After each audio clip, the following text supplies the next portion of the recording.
Now we're live. Now talk, Rob. This is the drunken tards, Robert Kerrigan. That's Billy the Time Bender, Billy Hughes. We were doing Dana White Contender Series Week 2. There's some reverb on your end, Rob. Reverb? Like a little bit of feedback. I think I'm hearing your Paramount feed. How's that? That's better. Yeah, how's that? Good. That's better? Good. Yeah, you're right next to the speaker. Okay. So now I can't hear the fights now, but it's all right. Fight with Friends community, the FWF. This is Hollywood Hughes D.I.C. Rob C. Dana White Contender Series Week 2. Our first fight of the night. Let me get back to this side. Let me bring this over. Make sure we're on the regular fight. Perez. This is the entire card tonight. Main evented by Brito and Fazil. This will be our first fight, though. Tanner Timbley, Roman Puga. Rob, thoughts on the first fight? Who is it? It says, oh, you can't see the screen. Tanner Timbley versus Roman Puga. 5-1 versus 7-0. This is a featherweight fight. Oh, man. I want to say Roman Puga, I think. I can see what the guy looks like. I think I know who he is. Okay. We're doing the intro package right now for the Dana White Contender Series, but before we went live, the DIC Rob C said he had a statement for the UFC and Dana White. Go ahead, Rob. All right, look at this is the thing. When the Ultimate Fighter started, what was it for, Billy? It was for someone to get a what? The UFC contract when they win it. Yeah, get a chance. Get an opportunity. Get an opportunity to fight in the UFC in a pro match. Yeah.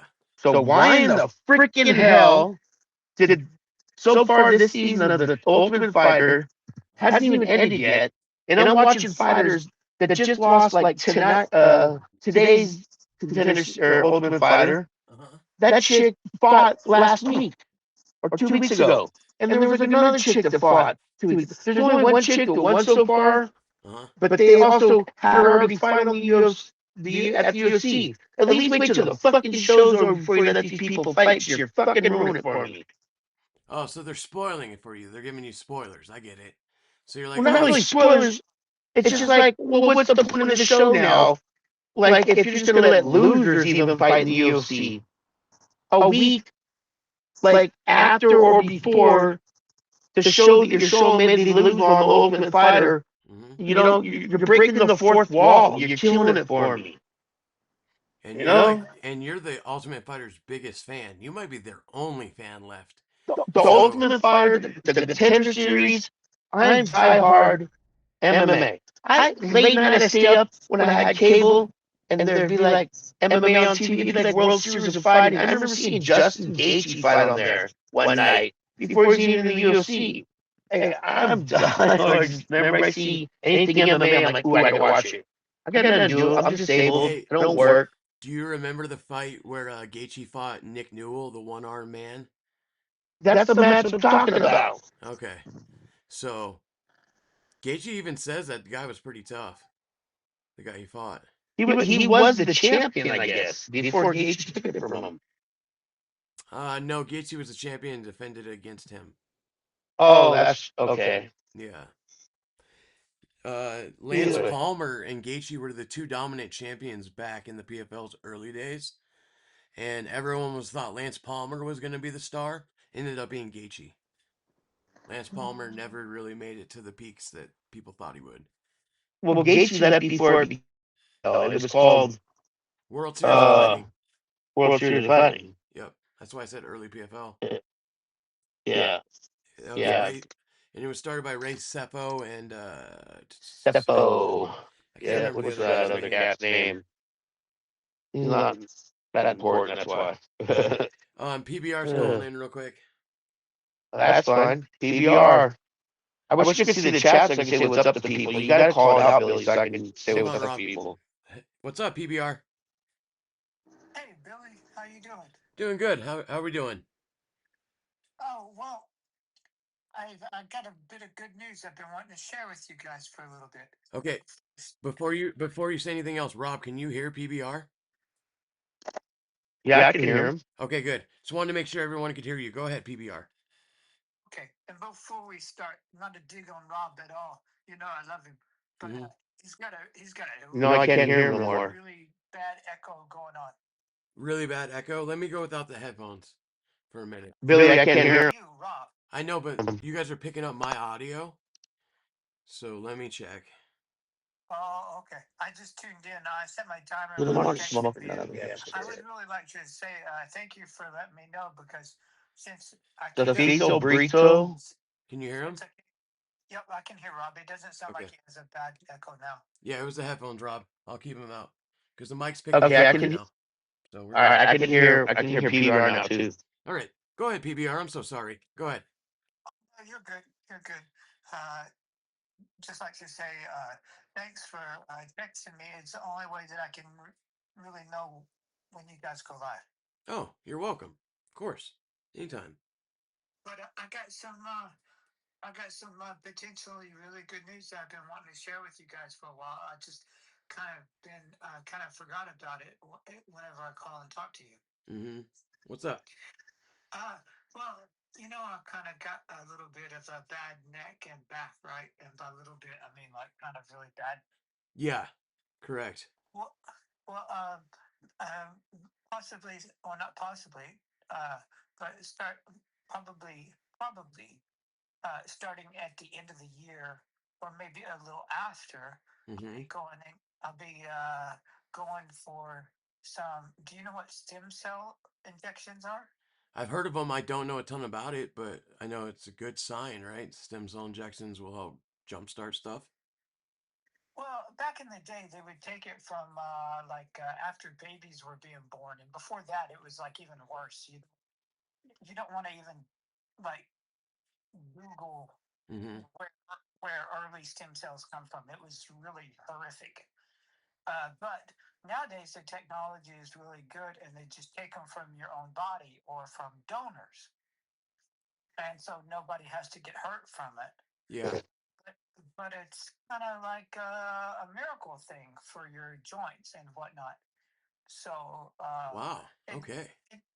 it's funny enough, our fucking insurance in the United States it's not covered by insurance, but No, or already had it done. Yeah, but if you've got a halfway decent job, Mm-hmm. it's doable. Yeah. So I mean, it's not cheap, but it's doable over a period of time. And so maybe I can not maybe there's some things that you have to do before you go for stem cell injections, and so I have to do those things before Mm-hmm. I get the shots. But yeah, maybe not maybe just whenever those things that you have to do prior to doing the stem cells, which will probably be by that time at the end of the year or beginning of next year. Yeah. I might not have such a fucked up back or neck. Hey, PBR, where are you going? Because there's a place in Tijuana, a little bit more affordable, and Joe Rogan talks about it all the time, and they have better stem cells there, and the UFC uses them, and it's right over the border. Yeah, it's called. He was just talking about it on one of his latest podcasts, and he's talking with Travis Barker. And he was talking about it. Yeah, and he said like a lot of them go to Ways to Wells, but they also go to this place over in TJ, and they got better stuff because they don't have to abide by America's regulations and crap. Well, you probably don't want to know where they're getting those stem cells. Like it's pretty horrific. Like you really don't want to Google it. And I don't want to talk about it now. I don't want to talk about it now because But I guess the UFC uses it. Talk about it right now. Correct. Huh. Yeah, the UFC uses it. So let's not talk. Well, maybe they're doing it differently, but now. But anyway, I'm really super happy and really super excited about it because what's been going on with my neck and my back is really like one of my legs is completely ate up with arthritis because of it. Oh wow. And Yeah. and so when my wife found this pain man, pain management Yeah. doctors, and they specialize in spinal stuff, and I was going for it. It's horrific. I did it. One of the Don't. things that they were doing, it was a spine. It was called it's basically like a pacemaker for your spinal cord, and it's about like the size of a pack of cigarettes. This Yeah, battery that they yeah, you know about it. yeah, they were trying to give it to me recently. My aunt has it. Yeah, it's They called say there's this. it's called a spinal cord stimulator, and basically Yeah. it's like a pacemaker for your spinal cord, right? And the little battery pack is about the size of a pack of cigarettes, a little bit smaller, and they embed it in your hip, and they run this cord up through your spinal column, and it kind of stimulates your spine so it doesn't hurt your body's hurting so much. And I was like, this sounds horrific. I'm not going to do that. It's and that was like an alternative surgery that was to vertebrae replacement. That's what I was going for. It's kind of what it's the point, like where it's gotten to, like multiple vertebrae taken out of my back and replaced with fake ones. And I just, for the last half years, I've had multiple opinions, like second, third doctor opinions. And I was just like, I can't do that. It sounds horrific. But so they were like, well, how about this, thing where you can shock your spine and so it doesn't hurt so much? And I was like, that sounds even worse. And but my wife found this pain management a doctor that I'm going to where they give me a whole bunch of pills, like really heavy duty pills. And I don't really like taking them because they kind of make me feel fucked up a bit. Are they gabapentin? I'm sorry. Are they gabapentin? Oh, I eat gabapentin like crazy. No, it's that's one of them, but I've been on that for Yeah. a long, long time. We're talking like like serious narcotics that the state regulates. Like I can only have so many of them, and it's like I had to take those pills to my work, where I work at as a dispatcher for the city, and say, hey, look, if you send me for a piss test, which they do all the time, Yeah. I'm going to pop positive for a whole bunch of things. So here's that for ahead of time, so you can have them, on my record, and I don't get fired for having, a whole bunch of really, really hard narcotics running through my system. But I'm really excited about getting the stem cell stuff. Uh, Potentially, or probably starting at the end. It's not potentially. It's just a matter of I have to do certain things before I get to that point. But once I reach those things, then it's just so like you just pay for it and go.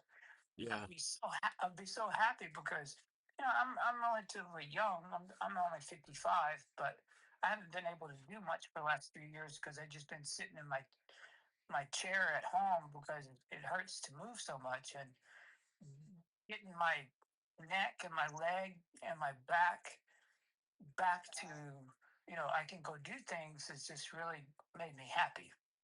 Oh, no doubt. No doubt. Hey, I'm changing my pick, Billy, to Tanner Tremblay. Tanner Tremblay. Okay. Yeah.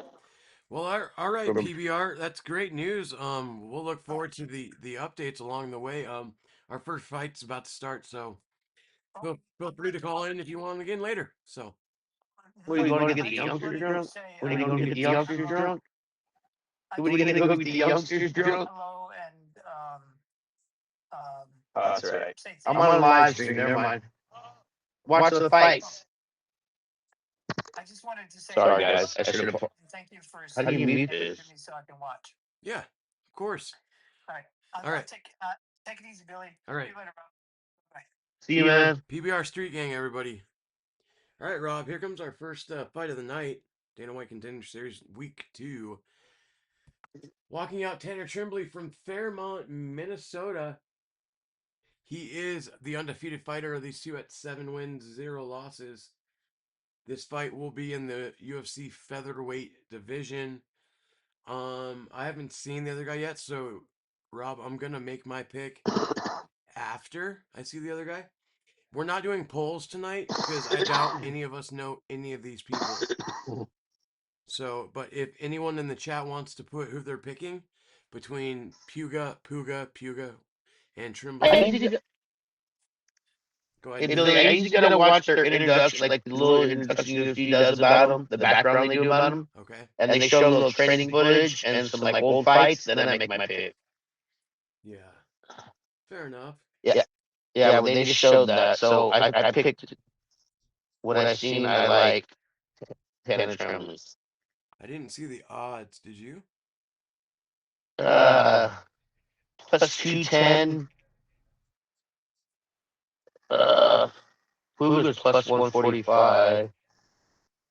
So it's a pick. Plus 1100 submission. Yeah, he's not a submitter. Plus 115 inside the distance. Decision All right, here plus comes the 390. opponent. Let me hear his name. I can't really hear this. We don't need you to. Fight. We don't need you to.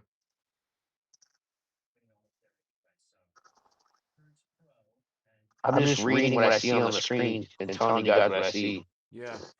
I'm gonna go Roman in this one. I'm picking Roman. Got a 4-5 win streak. Finished top 5 wins, 4 knockouts. So he's a slugger. 5-1, 7-0. Did you pick him on the bettings? I'm going Roman. You're going Tanner. Yeah, he's Yanni's favorite to win. You know, Yanni the. No. Well, he's on Contender Series. He's like this cool little. He's Italian. I don't know what he is. Or Greek maybe. I don't know. He's like a little European guy, but he breaks down. More Greek than Italian, but yeah. Yeah, it might be. Yeah, but he's like you and Mike. He loves gambling and stuff, and he does the thing for Contender Series. He does the pickles. He tells you the breaks it down basically. Yeah. Yeah. So I usually go with what he says, but I'm going against him this time. And he's picking your fighter. Dude, Roman's from your neck of the woods in Cali, Rob. Really? Where at? It looked like the town was called Baldwin Park. Baldwin Park? Baldwin something. Here's tail of the tape real quick. Roman like gave Baldwin. Puga 29. Tanner Tremblay 31. Tremblay is 5'9" to 5'7.5" for Roman. They both weighed in half pound apart. A 2-inch reach advantage for Roman Puga. Your referee in charge when the action begins, Jason Herzog. There is no official introductions in DWCS. Here we go. Round number 1 underway, and I don't have the time clock ready. Billy, let me know when your time clock says 4:40. Okay. Time clock's a little bit behind everybody. I apologize.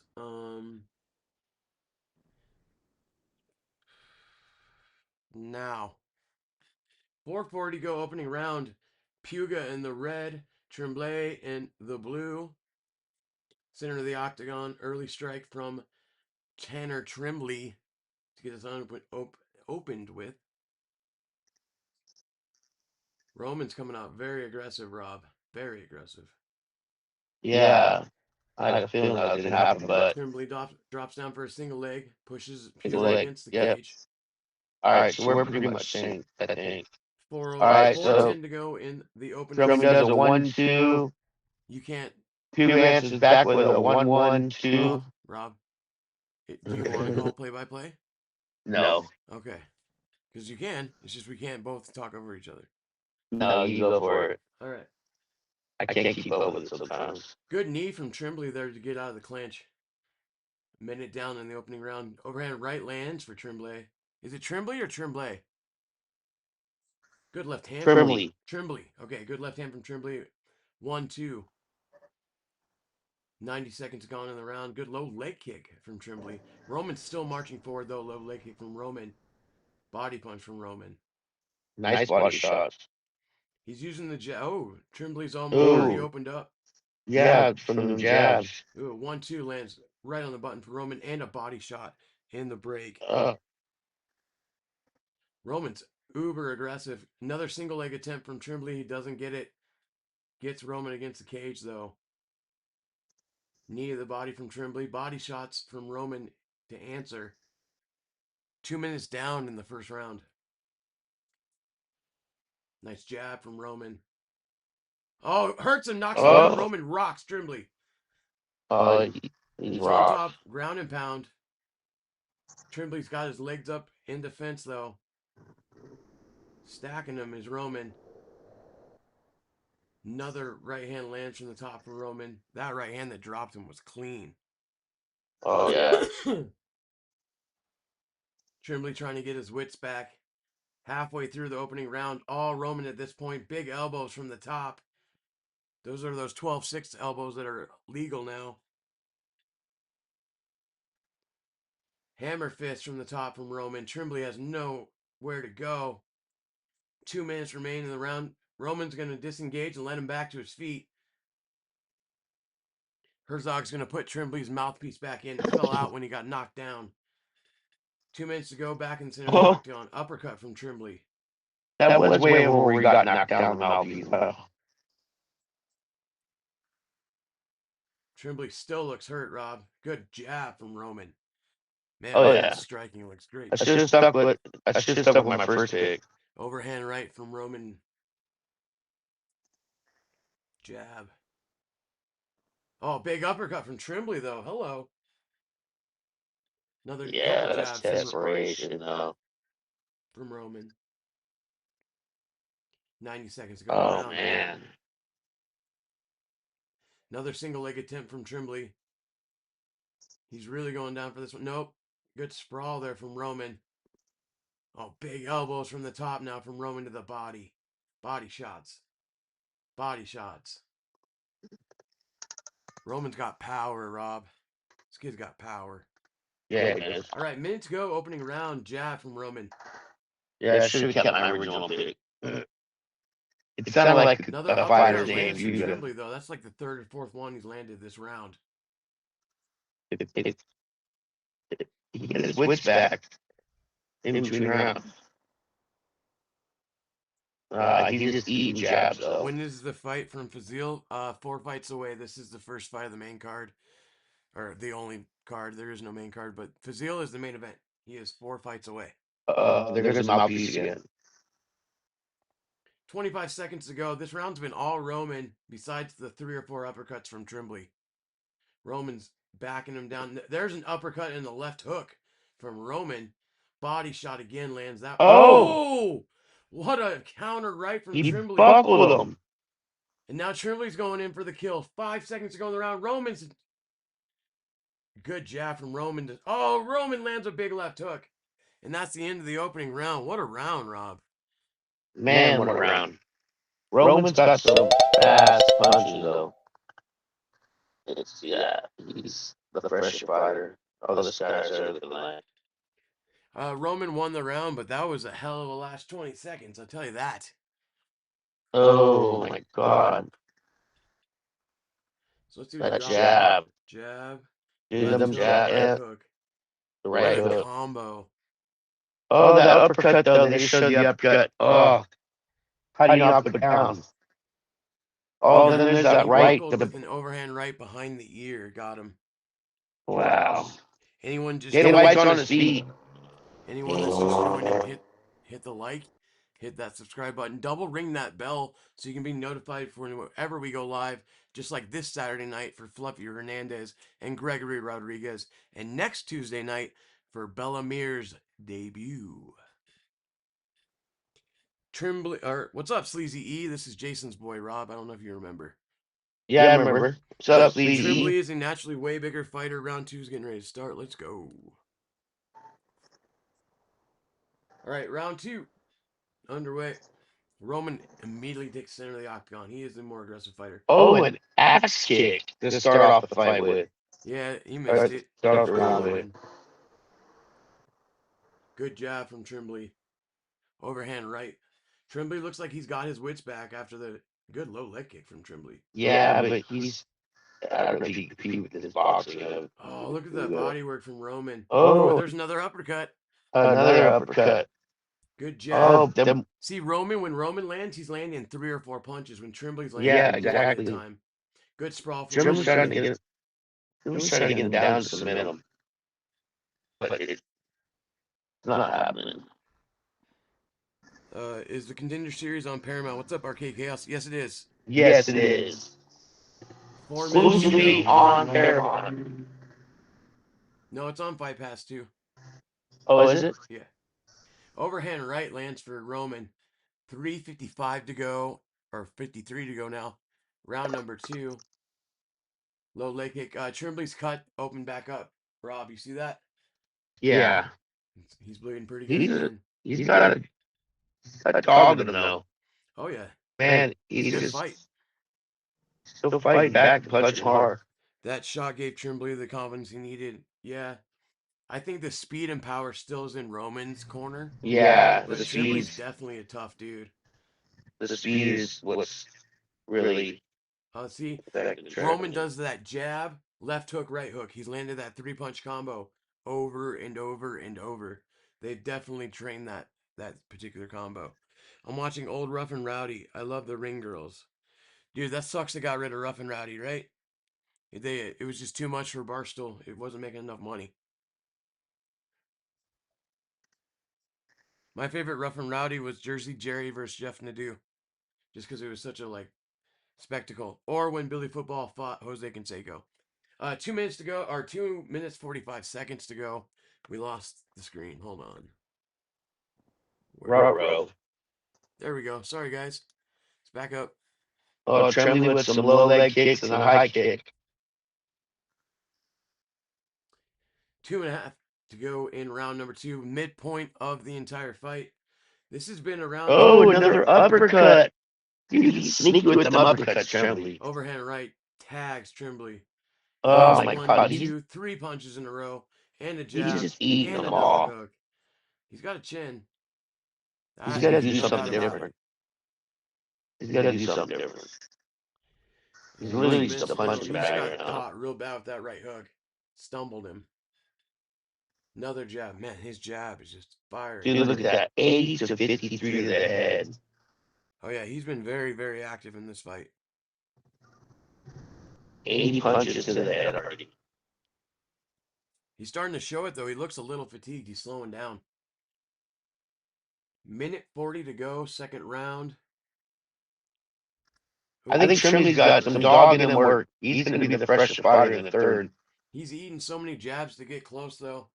Because Roman has that 2-inch reach advantage, and he's definitely using it to his advantage. Oh, yeah. That's sneaky. 1:20 to go. Low leg kick lands for Tremblay. He eats a left hook for his work. Oh, you're a little ahead of me, which is good. 1:14, 1:13, 1:12, 1:11, 1:10 to go. Second round. Oh, never mind. We're timed up. Never mind. Jab, right hook, left hook. There's that combo again from Roman Puga. Oh, my God. Good overhand right. Tremblay's just putting his head down, swinging now, though, and he's paying for it. He's giving him all the combo meals. Tremblay does have Roman against the fence now, but Roman's using that. Oh, another uppercut. Good knee. Ooh, Both are knees in the clinch. 40 seconds to go, second round. Love that dirty knee. You're echoing again, Rob. Take your headphones off. Take them off. I don't know how to make you not echo. Here, let me turn them off, turn them back on. Yeah. I'll turn them off, turn them back on. Okay. 20 seconds to go. Tremblay's got Roman against Cage. Oh, nice elbow fall by left hook by Tremblay. And another left hook. Roman is definitely slowing down. Big right hand, left, and another right. Roman's hurt. Tremblay pouring it on, but 5 seconds to go. Oh, what an end of the round. There it is.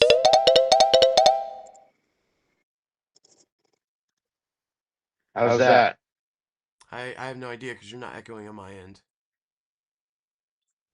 That's how I don't know. I don't know how to fix it because you're not echoing at all. So. I'm confused, dude. Oh, man. Don't stress about it, man. We do what we can do. If it is the headphones, I'll take them out. I just won't be able to hear you then. Yeah. So, good end for the round for Tremblay. I still slightly give it to Roman. I have it 20-18 Roman going into the third.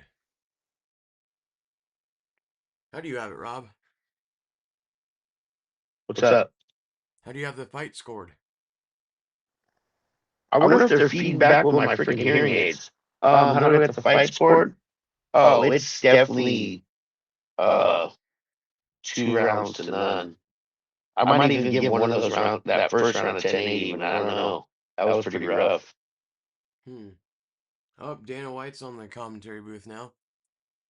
Dude, Dana White was This set is a up. good fight, though. I can see why he's interested. These guys Oh, he's stoked. Round 3, here we go. God damn. See, I told you Chumley's going to come out hard in the third. Oh, he's going for the kill. Roman definitely gassed out, I think. Tremblay's got him against the fence, just landing shots. Overhand right. Roman's fighting back, though. These guys are Oh, no, Roman's left. Oh, they're freaking. They both eat a left hook. Tremblay stumbles my. Right hook from Roman. What a chaos. Left, right, and a left again for Roman. Jab, jab, hook for Roman. Tremblay with a knee. Eats about 5 body shots for it, but hits an uppercut and overhand right. They trade left hands. I can't keep up with this. Too many doesn't get bonuses for these fights, man. He should. These guys are both getting jobs, though. I can already predict that. Oh, yeah. Win or lose, they're both getting jobs. Yeah, you're going to see both these gentlemen in the UFC. No doubt. Oh, my God. He's staggered. He's hurt. Tremblay just rocked by the uppercut. Tremblay's got Roman's back and a hook. He's going to try to drag him to the ground. He's going to try to drown him, Rob. Can he do it? Though? I would back up and just rock him a little bit more. That landed flush. Dude, 161 to 131 punches. And we still have 3.5 minutes to go in the third round. That's a big output by both men. Oh, he got him. He's got him down. Both hooks in. Roman's in a world of trouble. We're in Tremblay's world now. Watch MMA. 3:30 to go. More like 3:20 to go, excuse me. Serious, echo, serious, echo. All right. All right, I'll turn mine off. I have an idea.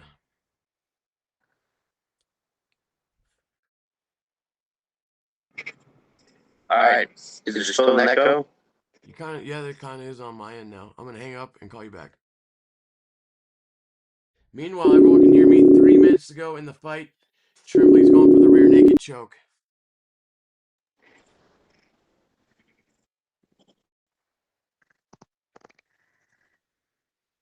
I don't know if that fixed it or not. Oh, shit.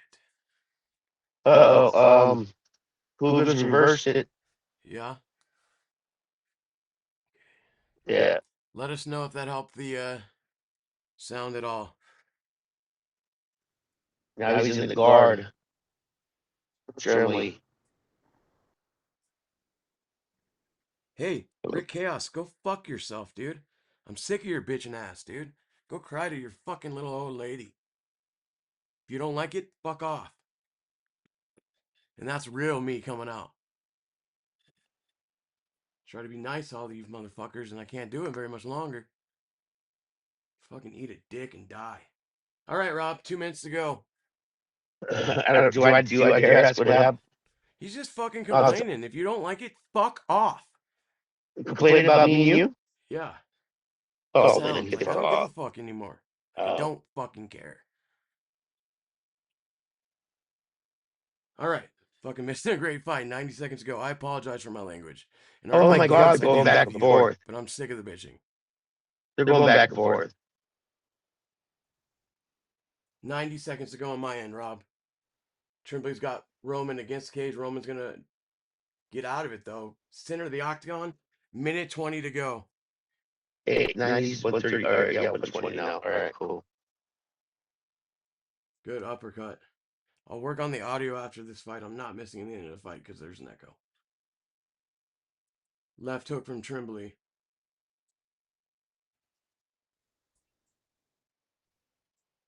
He's going to drop down for the takedown. 1 minute to go. I think he needs a finish, Rob. What do you think? Yes. He needs a finish. It's going to be 20-28. Yeah. Fuga. Good head kick. Oh.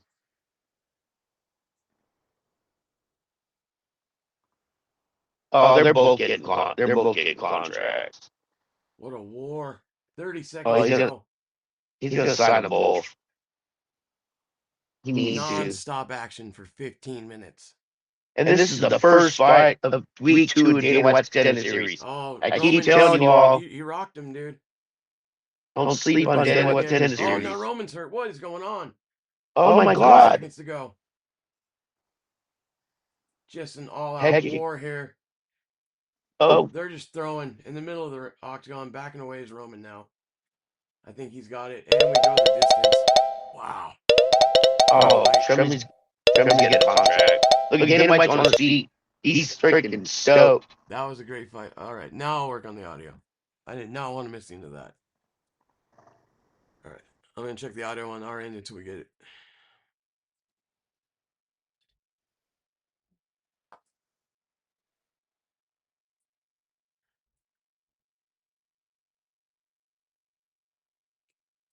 So it is your end, Rob, that's echoing. So...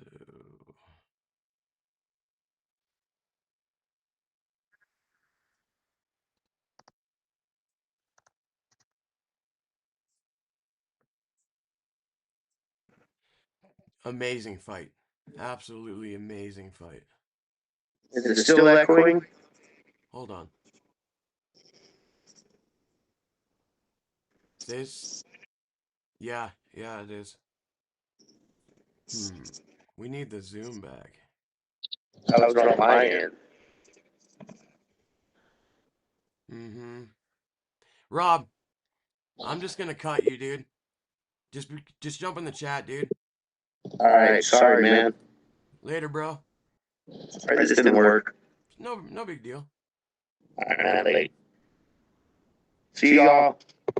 Say bye to Rob. He'll be in the chat.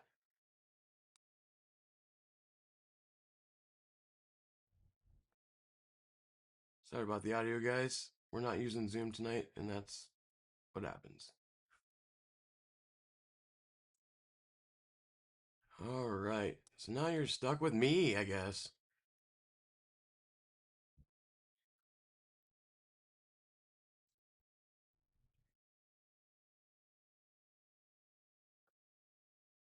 Winner by unanimous decision, Roman Puga. So we were right. It was Roman that got the dub. Excuse me while I fix all this. You guys should be able to hear now, at least.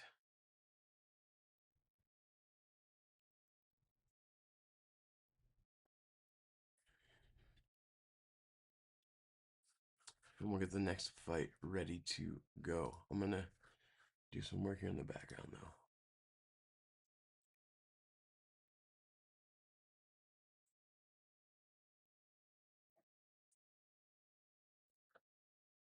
And now...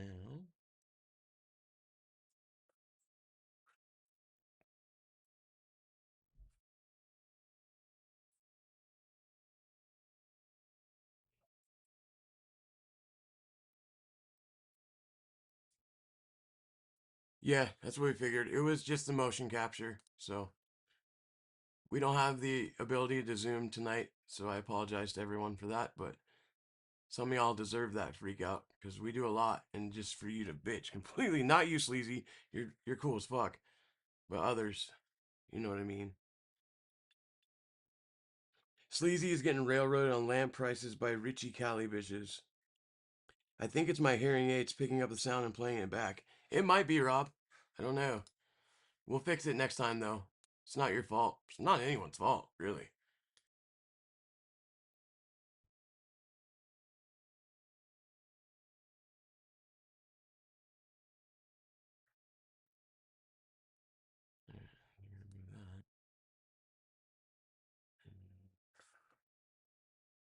Delete that.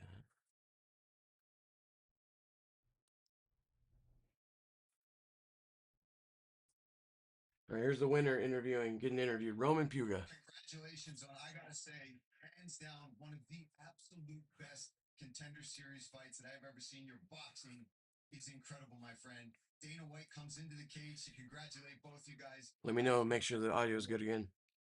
Oh, overwhelmed, I'm grateful. I was hoping to put him out, but Tanner is a dog, great fighter, really earned my respect, and I feel just happy to be 184 strikes landed by that bad boy. Well, listen, we're blessed to be standing here with you and get to see the next generation come in here. Now, you said you went to knock him out. You tried absolutely every which way that you possibly could. Were you surprised with some of the shots that you were landing, especially to the body, that he was still standing in front of you? Absolutely. I was hitting hard, and I felt like it was doing some wear and tear on him. But nonetheless, like I told myself, if I can knock him out in the first, great, go for it, knock him out. But if not, be ready for a war. And that's what you guys all saw tonight. I was ready An for absolute slugfest war. It was a great fight. dog, and I got it. Listen, tell me emotionally, with the support system that you have around you, with everybody that's helped you get to this point, what would it mean for you to walk away here, a UFC fighter, to get that contract? He's getting a contract. Here with UFC contract tonight, it's just a dream come true. I got to give back, hopefully, for continuing my journey, to be able to give back to my loved ones and those who have been by my side from the beginning to the end, through thick and thin. Life ain't easy, but I thank God that I'm right here. I'm strong. He kept me strength right here to be able to endure this. Thank the Lord. Oh man, congratulations on an absolutely stellar performance. I'm sure I'm going to see you back. Oh, don't worry about it, Rob. Shit happens. It wasn't your fault. Thank you, Paul. Safe to say that Roman can't do.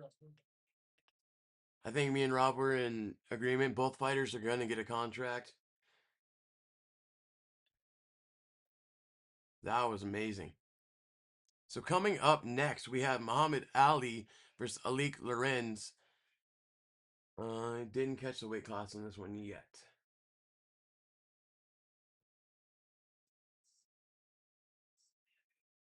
.341 combined strikes. Significant strikes landed in that one.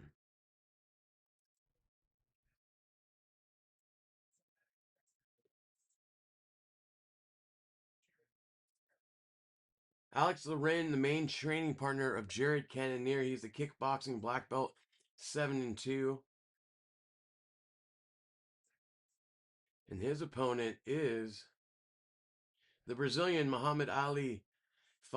Muhammad Ali, get it? 5-1, four-time BJJ world champion. So we know what's coming.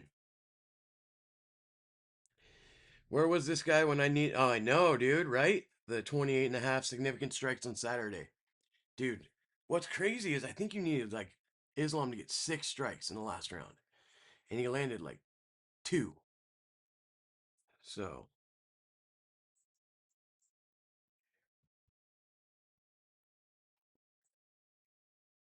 What's up, Mike?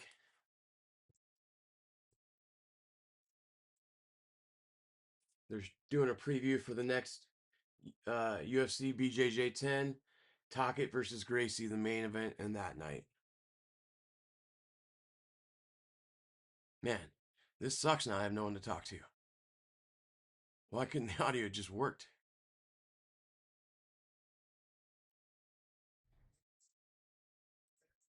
One fight down, 4 to go tonight.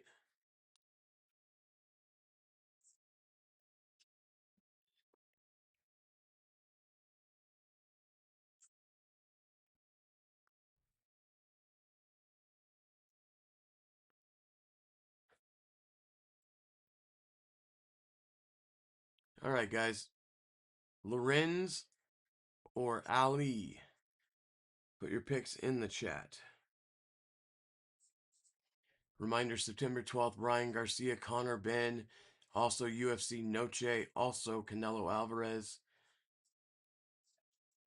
Big weekend, September 12th. Following Saturday is September 19th. UFC 331. So September as a whole for combat sports looks really, really good.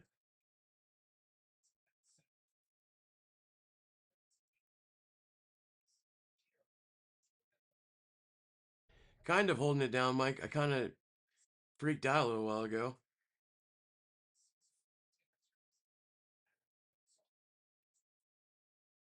Light heavyweights. There we go. So 205-pound division up next. He thinks it was his hearing aids because he did restart. And I restarted the connection too.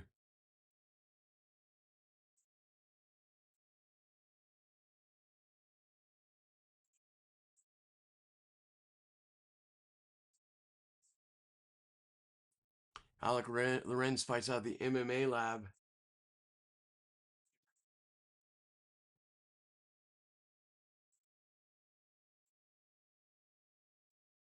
Wow. Okay. This is going to be a striker grappler from everything I'm seeing in the highlights. Lorenz striking and Ali is a ground wizard. So, striker grappler. Striker ground game. Which one you guys going with? I'm going to go Larkin. Or Larkin. Lorenz. I made him. I just turned him into Lorenz Larkin. Alec Lorenz. Although, the Brazilian four-time BJJ world champion, nothing. Muhammad is a huge favorite. I know, but I just love these highlights I'm getting of Alec Lorenz.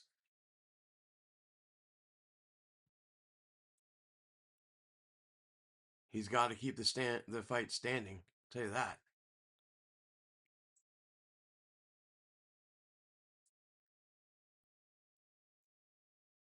Okay, and the Brazilian fought last year in the Contender Series and lost. He got caught with a right overhook, right overhand right.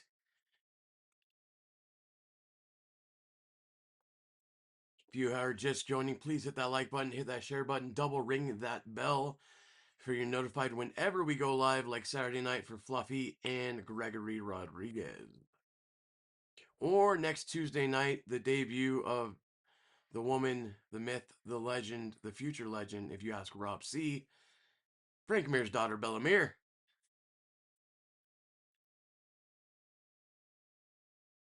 I didn't realize, Rob, if you're still in the chat, Rob, how slow the Contender Series went. I thought we were going to get fight. We get to go home. But no, they're just dragging it out. Dragging it out. So, until this fight starts, what do you guys want to talk about? You guys want to talk about Yuri versus Paulo Costa for the interim title in October? Do you want to talk about Valentina Shevchenko defending her belt in October against someone named Silva? I wish I knew more about Lorenz takedown defense. Yeah, that's going to be a big key. Here comes the Brazilian. He's going to be fighting out the blue corner, Muhammad Ali. Sounds weird saying it, but it's Ali with a Y instead of an I.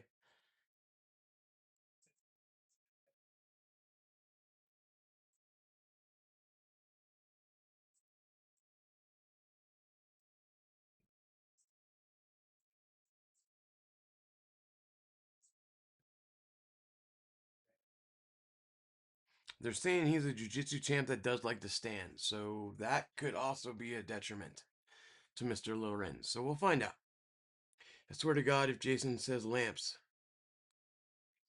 I swear to God, if Jason says lamps. Okay? Lamps. I love lamp. What movie is that from?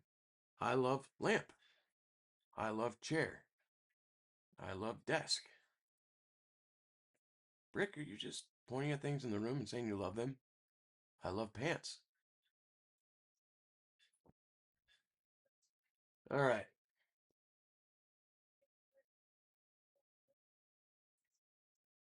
This little Gianni guy is picking Ali by decision.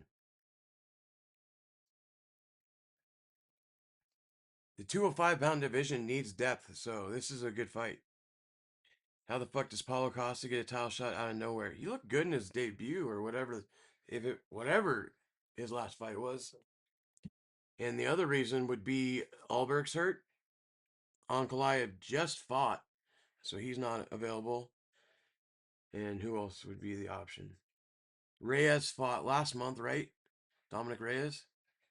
Or Dominic Reyes has a fight about to come up. So he's out. The secret juice, Mike. Oh yeah, Paul Costa's juice. Right. Here comes Alec Lorenz. He is from Durant, Iowa. 7-2 in his mixed martial arts career. 6 wins by the way of knockout. Plus 500 for him to win by knockout.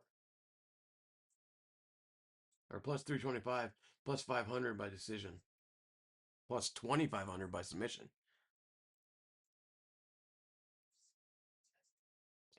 If the fight to go the distance, plus 290. Alec Lorenz, 6 first round finishes. Finished all 7 wins, 6 by knockout, 1 by submission. Training partner of number 12 ranked light heavyweight Jared Cannonier. Or middleweight now. That guy switches weight classes more than I switch women. I was referring to you when I asked about what to talk about next. I was talking about Keegan. Oh, yeah, don't talk about lamps. I don't talk lamps here. Although, he's got a 6 set up in like one of his rooms.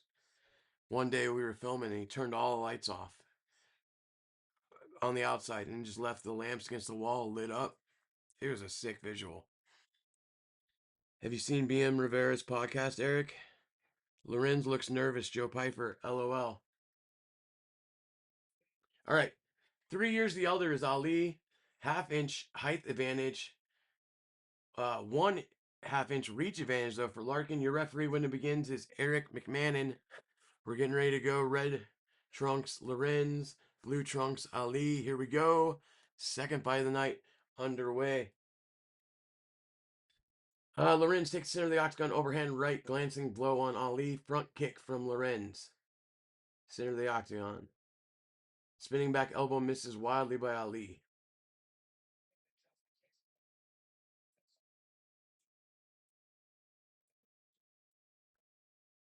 Big overhand right there from Lorenz. 30 seconds down in the opening round. I'm popcorn shitting like a goat. Rob says lamps. 4:15 to go. Front kick lands for the Brazilian Ali and the low leg kick. Jab from Alec Lorenz.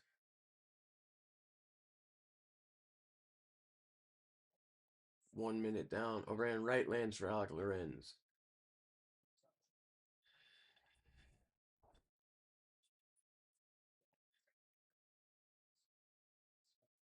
Oh, nice uppercut from Lorenz. Definitely got Ali's attention there. Another overhand right. Ooh, good 1-2 from Lorenz. Beautiful overhand right again. Very nice. Oh, another overhand right. And another beautiful striking so far from Alec Lorenz. Jab lands from Lorenz. 90 seconds in. It's all Alec Lorenz. Blood coming out of the nose of the Brazilian. Lorenz pushes him in. Knee to the body. Lorenz. It's not Lorenz. It's Lorenz. Good body. Knee to the body there for Lorenz. Oh, they land. They both land overhand rights at the exact same time. Staggered both men. 2 minutes down. Good uppercut there from Lorenz. Another overhand right. Ali got rocked by that one. Another overhand right. Ali's hurt. He's down. He's in big trouble. Alec Lorenz trying to close the show. Hammer fist. He's out. Alec Lorenz by first round knockout. I got that one right. Dominating, too. That Brazilian was never in that fight. Give that man a contract. Break him off some of that cheddar. Alec Lorenz, he's going to be at the pay window in about 15 to 20 minutes. All right, guys.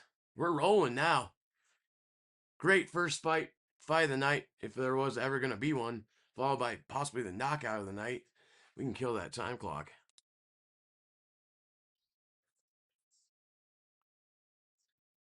Alec Lorenz, just devastating power.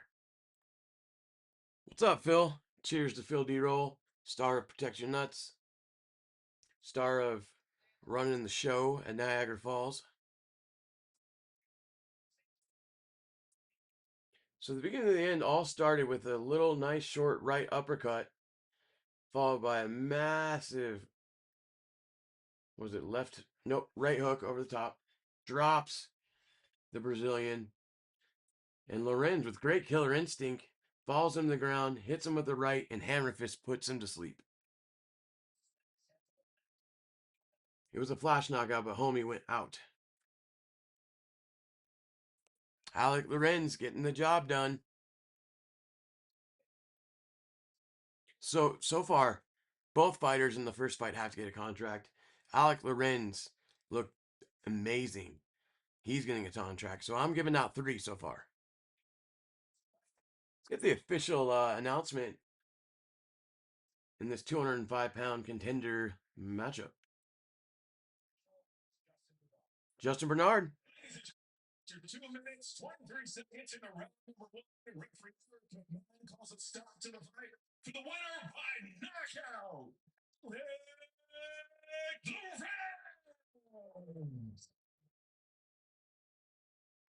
There's your winner, Alec Lorenz. Winner by knockout. Now, the Contender Series does it different. They do interviews after the person gets out of the cage into like the backstage area. So I'll have your post-fight interview shortly for that. But now we're going to turn the page, guys. Third fight of the evening. Logan Paxton, Christian Perez, 10-1 American, 14-2 Mexican. Let me do a little check in here and see what weight class this is in. This next fight is in the lightweight division. 5'10 Paxton, 5'9 Perez. White trash with tattoos, says Rob. I got the stream running, but I'm jamming in the garage, Phil. Right on, brother. Jam on. D-roll. Wow, that was a good knockout. That one gets the blood pumping a little bit. Back to MMA news. Let's see, what else have I heard? 333 is official, headlined by the Jan Davishvili is the co-main, and the main event is Volkanovski and Evolov. Also on that card is Umar Nurmagomedov, I believe. No, he's main event one before that. Alexander Volkov is fighting on that one. I don't know. Here we go with the post-fight interview. Here just talking a second ago saying you don't get paid for overtime. You come in here, you get the job done. Listen, I know the first time in Contender Series, you never even really got going. You come out here tonight against a very scary, intimidating Brazilian, and you got right to work. How are you feeling, my man? Yeah, I'm feeling amazing. Like you said, last year I didn't really get to show anything off, so I think that was the biggest heartbreak for me. So I made a promise to myself. I'm going to go in there and give it everything I have. I'm not going to, definitely not leaving it to the judges, and I just want to be proud of myself and the performance I gave. And I am. So you have to be proud of that. And listen, what did you work on from that first fight in the Contender Series? You went, you had a quick knockout on the regional scene. You come back in here, get another quick knockout over a very big, scary guy. Was it the footwork? Was it the boxing? What in particular did you want to come out here and show? Yeah, I mean, we're working everything at the MMA lab. Best gym in the world. Like, nothing in particular. Of course, I need to move my feet. Big guys can get. Now, remind me, guys, which gym is the MMA lab? I know that obviously Cannonier's out of the MMA lab. Is that one of the Arizona ones, like the A-Train Simpson gym? Does anybody know? It showed tonight. If you look at some of the replays here, you landed some uppercuts and overhand right, and you just demolished him from the beginning to the end. Were you expecting a little more resistance from him? And a guy that has all these jiu-jitsu credentials, but when you talked about him in the feature, you said it's going to be 2 strikers in there. Is this exactly what you were expecting? Yeah, I mean, I watched some of his tape too. Yeah, I never saw him on the ground. I mean, he's world-class jiu-jitsu guy, and he didn't want to use it. And from a striker's standpoint, I'm like, Hell yeah. So, yeah, it was fun fight, and props to him too for coming out and performing too. So, and just talk to me about what it would mean to you to come back here tonight. Dana announces your name, says you're getting that UFC contract, especially after what you had to overcome the first time out. What's that going to mean to you with who's special to you and your family and everybody that's helped get you here today? Man, it would feel amazing. Sleazy says Colorado or Arizona, I think. Well, I'm in Colorado, and I've never heard of the MMA lab here. Extra pressure. Or Okay. MMA lab might be the Vincent Henderson one in Arizona, right? Just finally getting my Yeah, name called Phoenix. out Yeah, and, okay. I might pass out. You know what I'm saying? It's just make the little boy in me dream come true. So I'm really hoping that we get that contract tonight. Well, listen, I have a strong feeling after that performance that we're going to be talking again later tonight. So I agree. we'll see you soon. And listen, congratulations. That was a beautiful knockout. Guys, back to you. Thanks very much. Your winner, Mr. Alec Lorenz. Let's turn the page to the next one. Get your predictions in. Logan Paxton or Christian Perez? Paxton or Perez? They got the BJJ10 crew in the crowd. I don't know shit about jiu-jitsu, so I don't know any of those people. But it will be Tackett versus Gracie and Lima versus Saint Marie. August 20th, Thursday on UFC. Or no, Paramount Plus has it now. I thought that was a Fight Pass show. Paramount Plus and YouTube. Live on both. April 20th. Or not April 20th. 420. What up, stoners? August 20th. I forgot about Bindo sometimes. Yeah, dude. The toothpick champion always had a toothpick in his mouth. Rob says I got, and he erased it, so I don't know who he's got. But that is your next fight, Perez and Paxton. Paxton 10-1 on an 8-fight win streak, or 8-fight finish streak. All right, dude finishes fights. Rocking a powerful mustache too. All right, that's a commercial break. That'll be our next fight. We'll get back to the chat. Rob says I got Perez in this one. Chaos says Carlos Pratis finishes Islam just like he did JDM. Don't get me wrong, I know there's a big difference between them two, but I feel he beats Islam. Real Sleazy has Perez. Well, fuck. I have to go against the grain. Maybe I'll take Paxton. I don't know. I got to see when they walk out. That's when I'll make my call. Your statement about Pratis in Islam.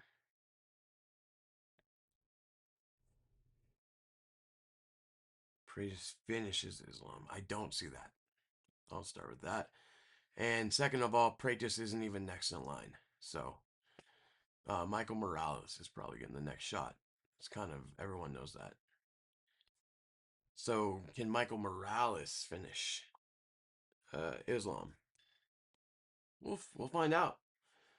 Islam did say that he wants to fight before Ramadan, so he will fight in either December or January for his next bout. I don't know. Fazil versus Brito in our main event. We're going to view the Las Vegas Strip. Oh, here's our Gianni Carlos, the Greek gambler. I wouldn't trust that motherfucker ever. Ever. He's got the wrong kind of eyes. You don't trust those eyes. Never trust a man with those eyes.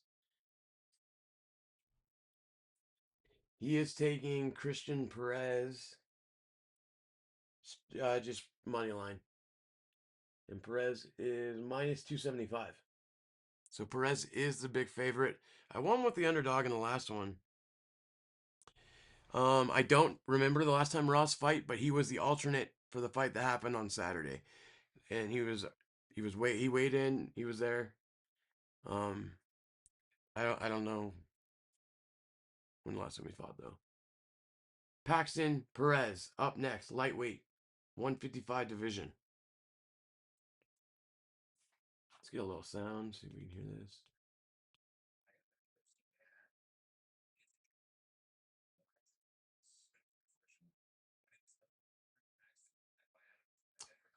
Oh, guys, I just heard it. Logan Paxton's from Denver, Colorado. There's my pick. I don't even got to see the other guy. There's my pick. Fucker's 30 minutes from my house. Taking Logan Paxton. Maybe Morales should fight Carlos. Yeah, I'd love to see that fight.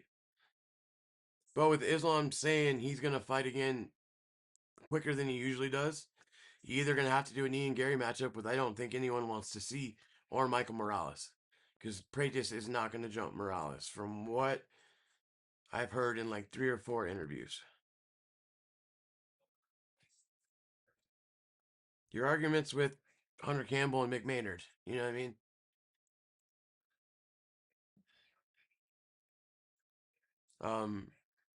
Pull it up and tell me who his like last fights were, and then I'll make my opinion. But I have no idea. I became a very big casual fan. Just in this last month of helping Mike, I've learned more about fighters than I've learned in the last 2 years combined.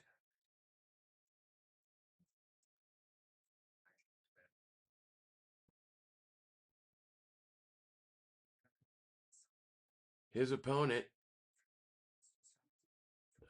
Christian Perez, also fought last year on the Contender Series, but did not receive a contract.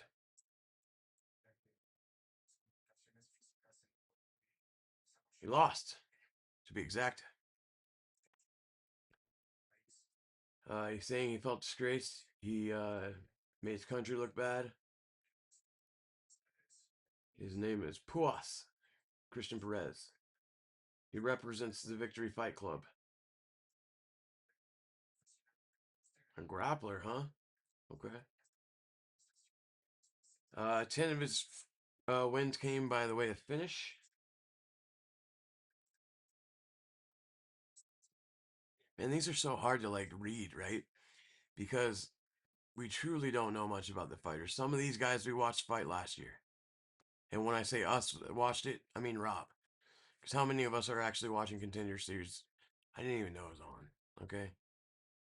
I'm glad I did because these have been some great fights, but honestly, I didn't know.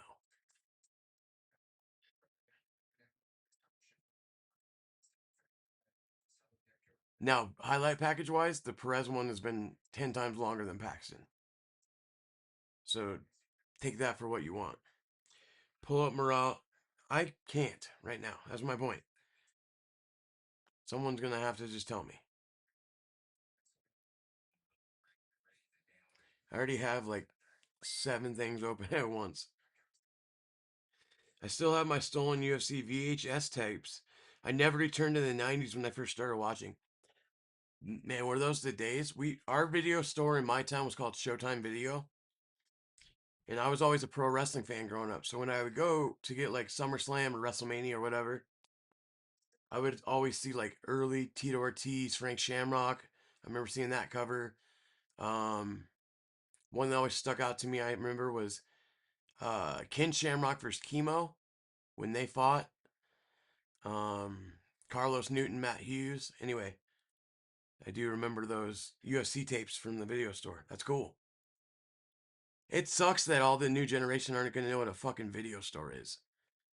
They're awesome. And then you had the adult section through like the weird beads in the very back. I don't know if your guys' video stores had that, but ours did. Christian Perez, 7 first-round finishes. 11 of those 14 wins were finishes, 5 knockouts, 6 submission. His last fight was a victory by TKO in April. He is your betting line favorite in this next bout.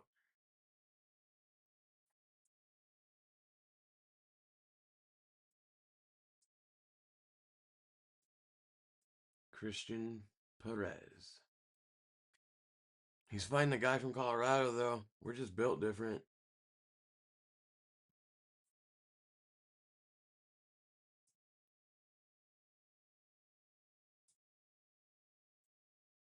We like to get punched around here. Faces of Death. Yeah, I do. I remember those. My buddy Jeremy growing up was always at the Faces of Death movies. The slam heard round the world. Matt Hughes on that one. Almost forgot about that. Yeah. The crazy thing is, he got choked out. They were both unconscious. Here we go. Logan Paxton. Born in Elk Grove. I'm also born in California, but we're both Coloradoans.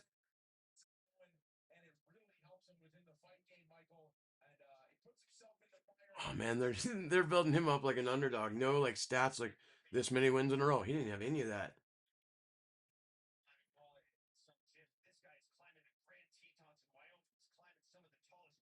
Grand Tetons in Wyoming are gigantic. Oh, here we go. 9-fight win streak for Mr. Paxton. 9 of 10 wins by way of finish, 7 knockouts. He is from Team Elevation with Justin Gaethje. He is a Trevor Whitman fighter.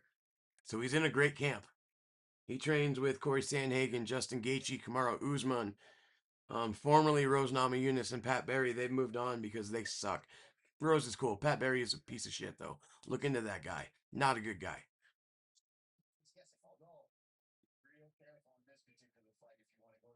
All right, we're about ready to go here, guys. Third fight of the night. The 3 spot. The spot that gets my card. The 3 spot.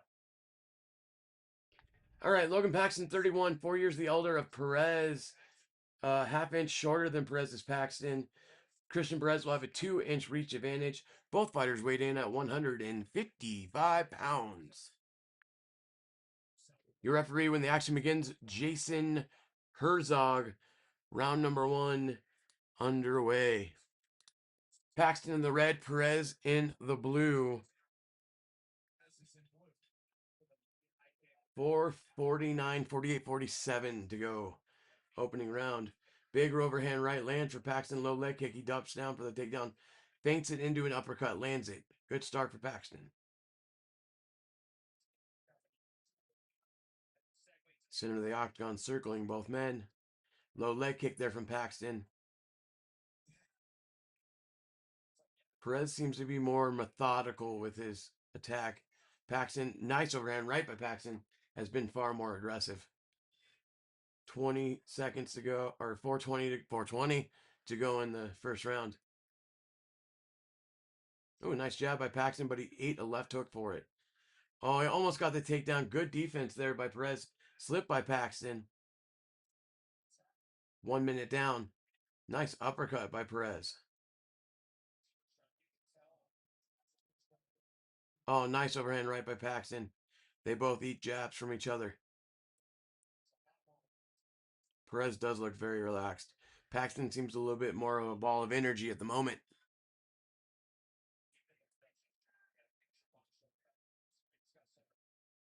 Nice front kick to the body. Head kick, but it was a glancing blow lands for Paxton. In the clinch, they're trading knees to the body. Perez tried to do the judo throw, misses. Ooh, lands a good knee to the body and another, though. Paxton pushes Perez. Tried to give him against cage. Good circling by Perez. Body shot again from Perez. Beautiful right hook to the body from Perez. Left hook lands up top for Paxton. Coming up 2 minutes down in the opening round, low leg kick Paxton.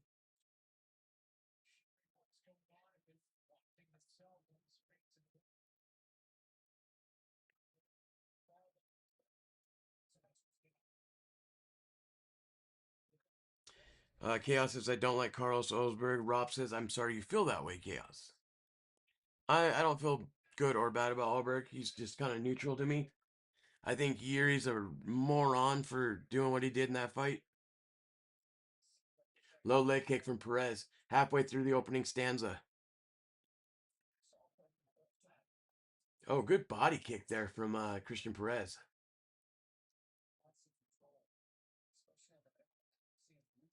Oh, overhand right lands for Paxton. Got Perez's attention. Left hook, right hook.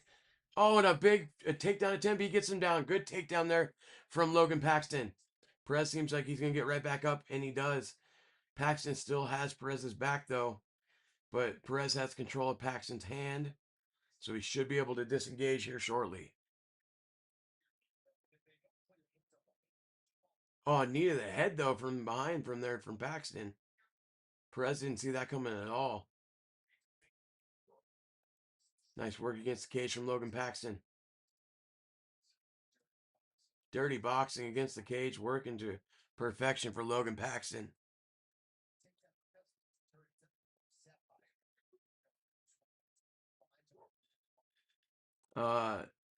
Paxton has Perez against the cage.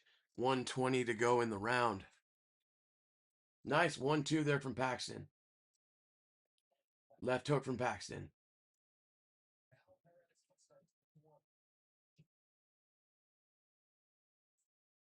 Paxton jumps down for the takedown. Good takedown defense from Perez. Front kick to the body lands for Christian Perez. Left hook from Perez. Low leg kick. 45 seconds to go. Spinning back fist. Misses wildly.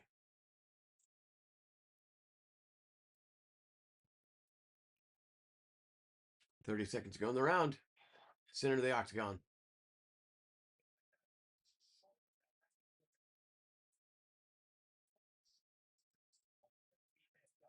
"20 seconds to go in the round. Oh, wow. It barely landed, but a head kick there from Paxton. Paxton ducks down for another takedown. Gets him against Cage. Got his back.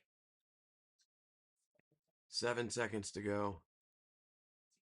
And that is going to end the opening round. 10-9 Logan Paxton in the opening round. 10-9.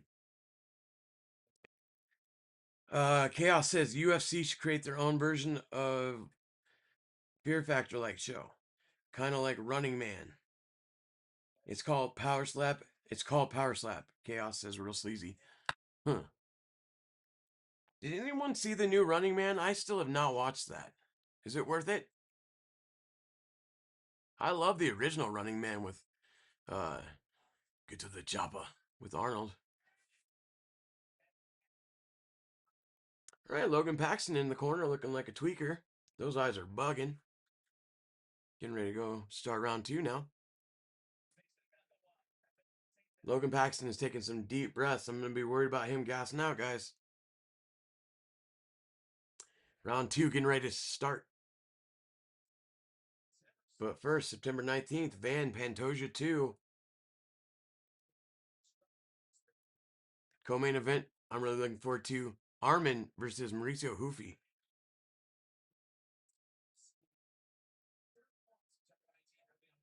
Here we go.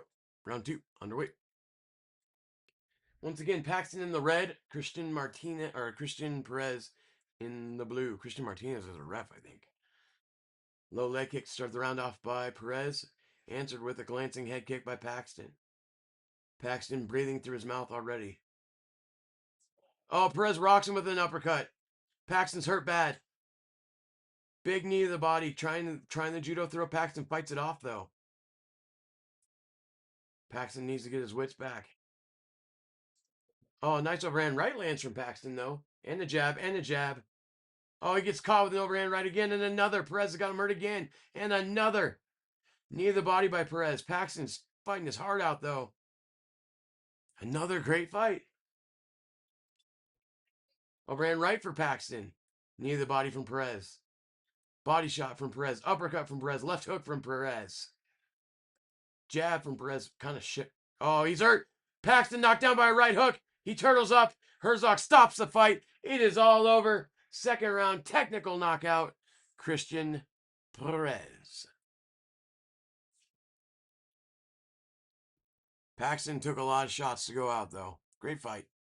We can kill that time clock.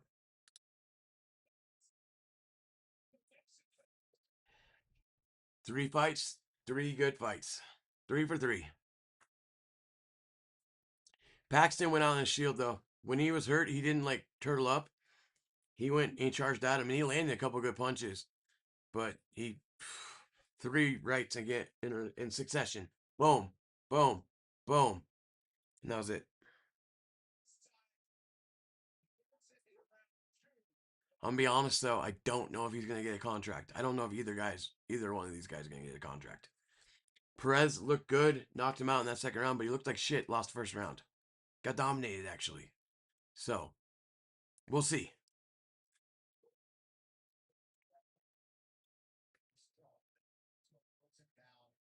Yeah, that left hook, he was already over.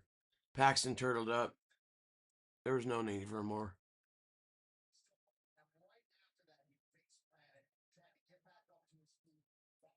Yeah. 3 minutes, 54 seconds, round number 2. KO, TKO, it's a TKO. He didn't go out. There's a live film from Ensenada, Mexico with all 7 of their fighters. Big turnout. Got the whole gym there. Justin Bernard for the official announcement. 1 minute 6 seconds into round number 2, Reverend Jason Herzog calls us to the fight. The winner by TKO, Christian.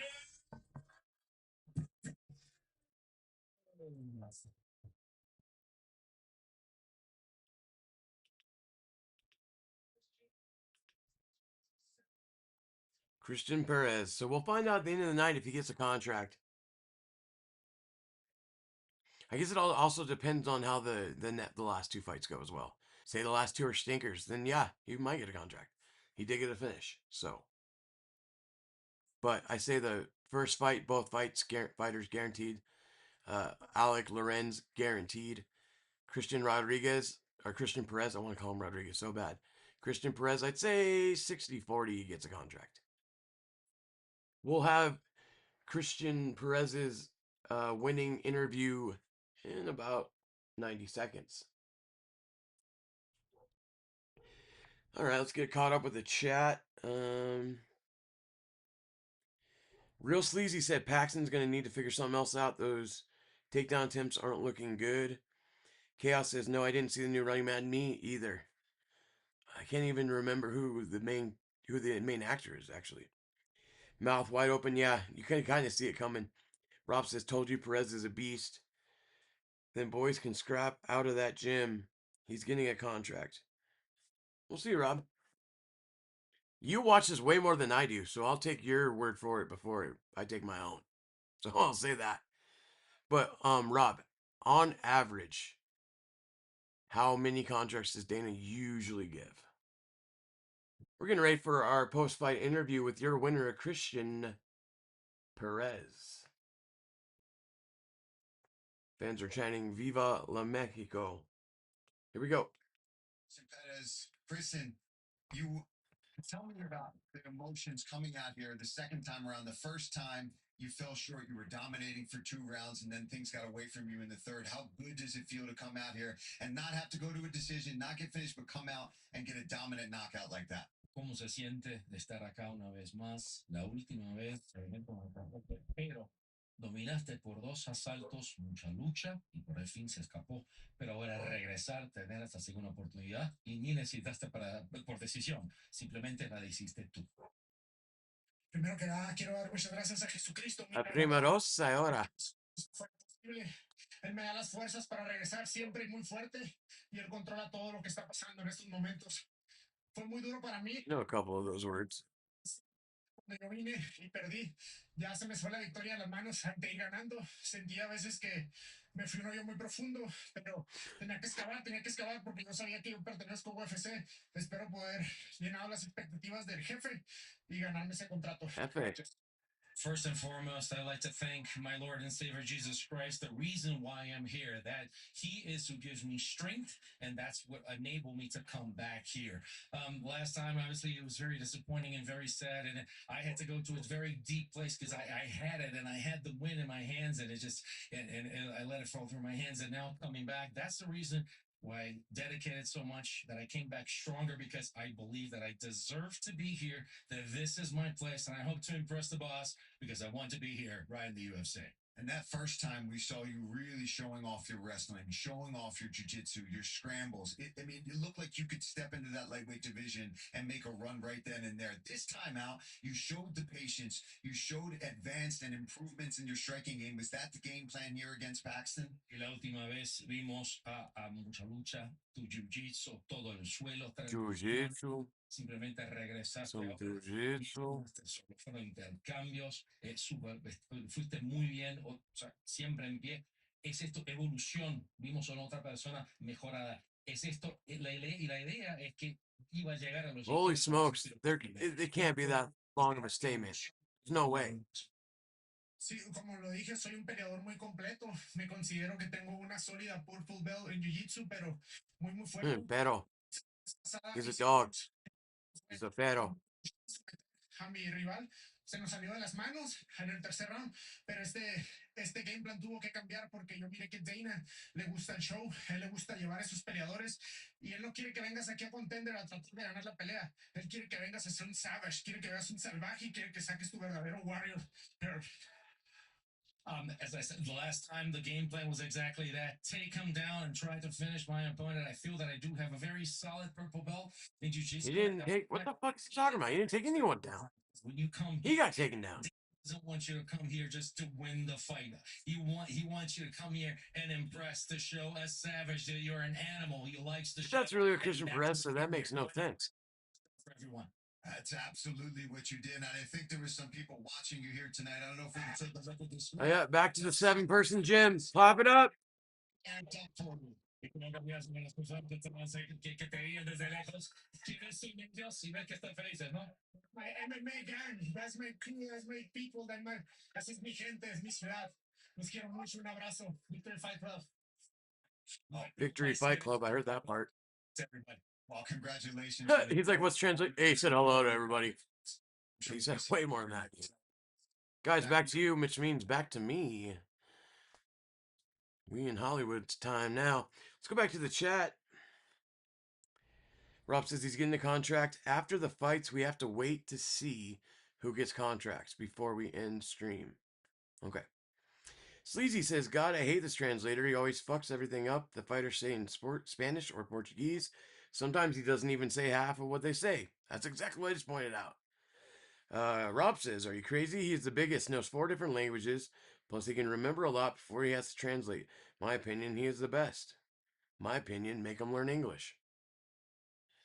But who cares about my opinion? Ooh, did that make everybody mad? Good. All right, co-main, if they can call him co-mains. Douglas Rodrigues, 7-1. He is a Brazilian fighting Trent Miller, 9-3, the American. Douglas Rodrigues, 3-fight win streak. And they took him off the camera. But that will be our next bout. We're now going to preview the Ultimate Fighter, it looks like here. Rob's your Ultimate Fighter expert. Maybe we can get Rob to put out like a weekly recap video. Like a 3 to 5 minute video recapping the episode. If anyone wants that, we'll do it. So let us know in the chat. Do you want some Ultimate Fighter recap videos? But coming up next, Rodrigues and Miller. Anybody know anything about either one of these two individuals? Sleazy says, I can't stand him. My son and I are always talking shit about him. I'm fluent in those 3 languages, and I can assure you that at every event he just starts saying shit the fighters didn't even say. No doubt. I think a little bit of that, most interpreters can't keep up with every word for word. So like a couple of them are off, but when the dude says like 7 sentences and he said hello. Like, what the fuck does that mean? You said way more than hello. But yeah, I get both points. Rob's saying dude has a tough job because he's doing 4 different languages. Sleazy's saying he doesn't respect the job he's doing because Sleazy also speaks said languages and can keep up at a better pace. So what I'm getting out of this is we need to get fucking Dana on the phone and get Sleazy a job if he wants it. All right, Rodrigues versus Miller, a middleweight fight is your 4 spot, the co-main event of the evening.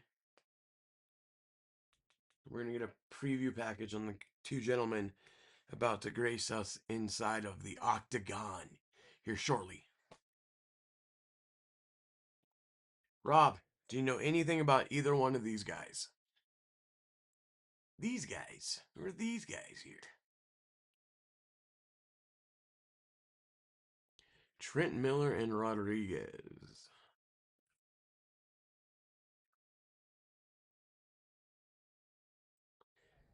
He says he trains out of Colombia. Okay. Let's go through the 6 feet tall is Rodrigues to 5'11 Trent Miller. Rodrigues weighed in at 1 pound heavier. Miller 3 years the elder. 2-inch reach advantage for the Brazilian. Both orthodox strikers. And no takedowns here. Significant strike advantage just because he's the only one with stuff written down. is Miller. Let's get this down a little bit farther. There we go. So yeah, guys, that's what next. Other news in the MMA world, the official bidding war for Usman Nurmagomedov has begun. The blanket negotiating for PFL window has closed. He can now negotiate with any organization he wishes to. There are already rumors that he's going to be on the October card or the November card for the UFC. Top 3 in the weight class in the world is Nurmagomedov. So that'll be interesting. What else do I know? Here's going on. Nothing else major, really. There's that controversy with Dean Thomas. I don't know, Mike might do a video on that, where he quit because Julian Robertson, his fighter, lost, and he was like, I'm retiring. Sean Strickland went hard on him. I'm here for that. So they're going back and forth. Yeah, it's a lot, but last event, this fighter gave a big, heartfelt shout out to his wife and kids, and he completely left it all out. Yeah. I don't know. Maybe have an interpreter for each specific language. You're a billion-dollar company, and we're cutting costs on interpreters. But yet you'll spend money on all these ex-fighters on the desk that suck at commentary. Dean Thomas. Chris Weidman. Do I need to continue? Alan Joban.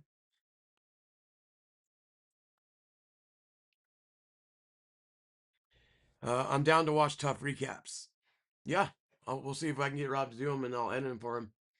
Rob says the UFC production crew is in the ear telling him to wrap it up. That's all.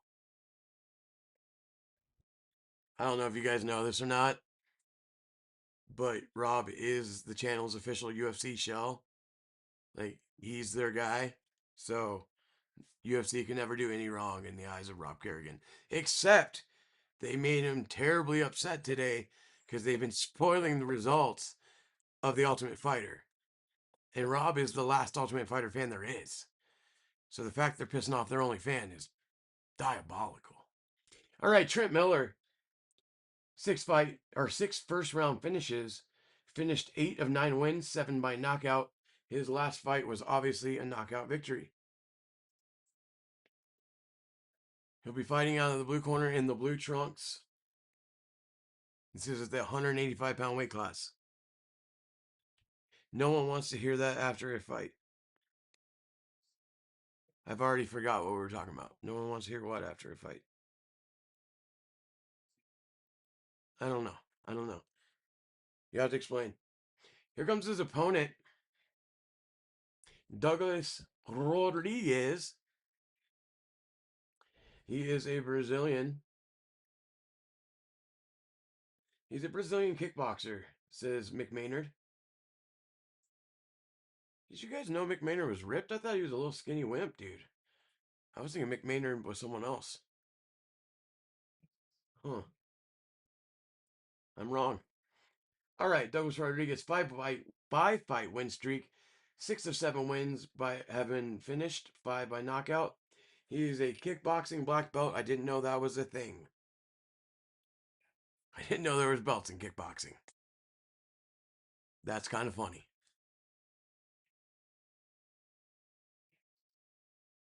Anyone see the odds on this one? Damn.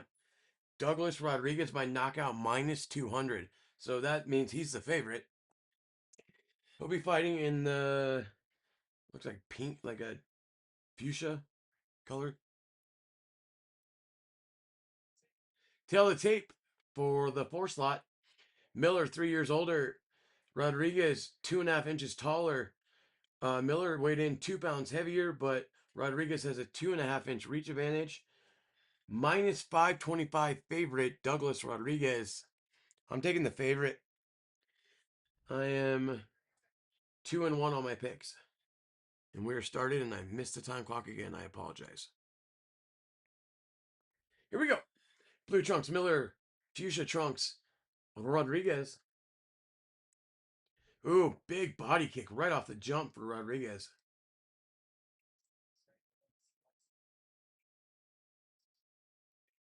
Miller's got the knee pads on, so we know what that means. He's got some sucking to do. Just kidding. He's a takedown artist. 30 seconds gone in the first round.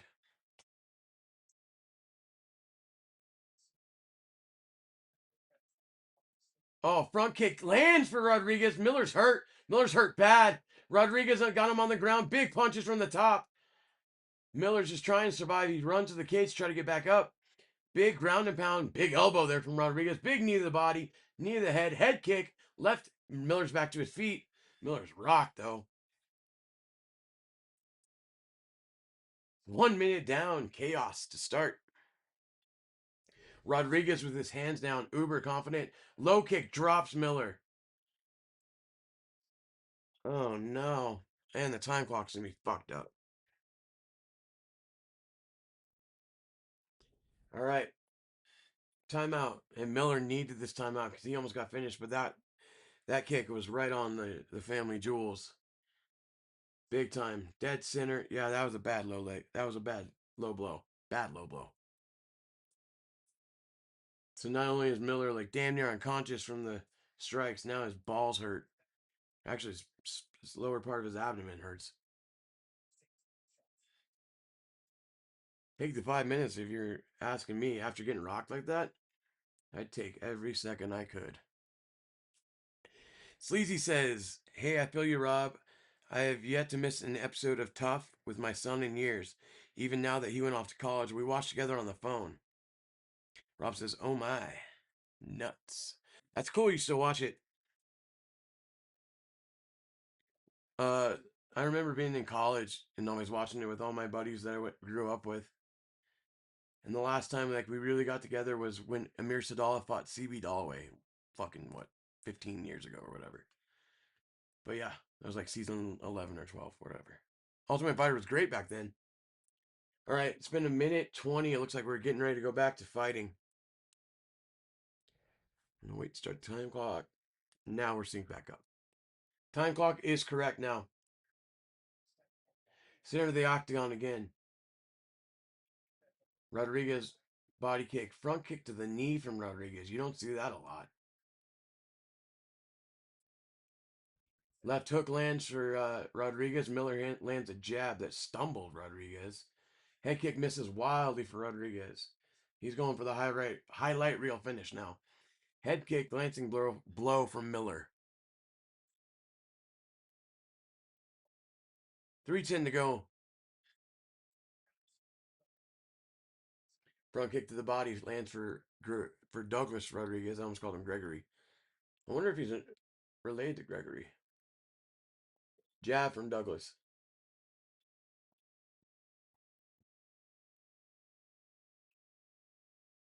Low leg kick lands. Oh, nice overhand right, though, from Miller. Gets the takedown. Now we're in Miller's world. The huge underdog has the favorite down on the ground. Good elbows from the bottom. 12-6 from Rodrigues. He's screaming at the ref about something.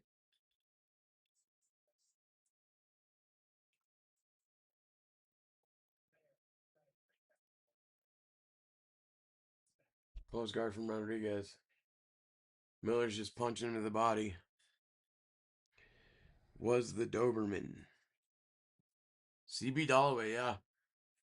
CB Dalloway, Amir Sadallah. I think that was only one weight class that season, too, so I think that was the only final. I can't remember who the coaches were or anything, though. It might have been the Shane Carwin coach season, where Carwin and Lesnar coached. I don't remember.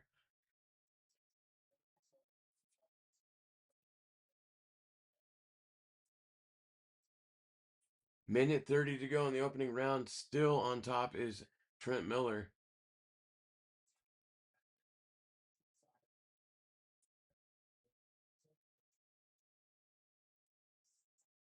The guard is open now on Rodrigues. Miller's pushing him slowly back to the cage.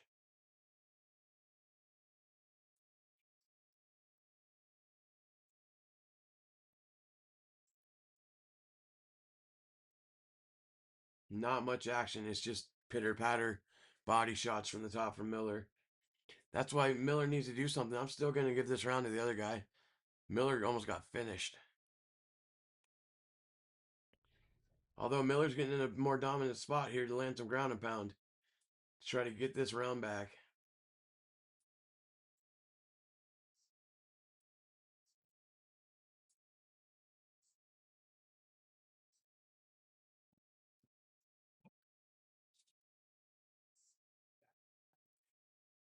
Rodrigues looks like he wants to just ride this round out.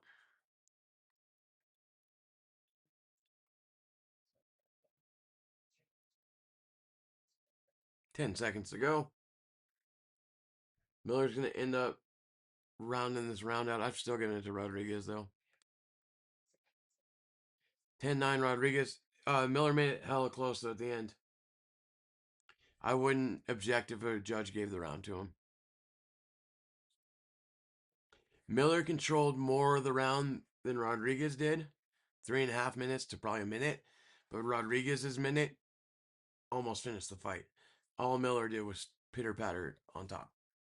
So, I don't award that kind of behavior in my MMA judging. And if Rob C was on the mic, neither would he, because he's a maverick. And that's what mavericks do. These mosquitoes are relentless tonight. The mosquitoes have slowed down here. Plus, it's been so dry here this summer. We've had a really, mild mosquito year. But I was reading the, whatever weather thing on my phone yesterday, and we're supposed to have a really bad winter. Really, really bad winter. So that sucks. It only snowed 3 times here last winter. It was crazy. I loved it. Fluffy Hernandez, Gregory Rodrigues, Saturday night, live here on the FWF Fight Reaction. I'm not sure what crew will be calling the fights on Saturday night for Fights with Friends. So, TBD, to be determined. But it will be some combination of me, Mike, Jason, Phil, or Rob. And I forgot the time clock. I got to get so much better at this.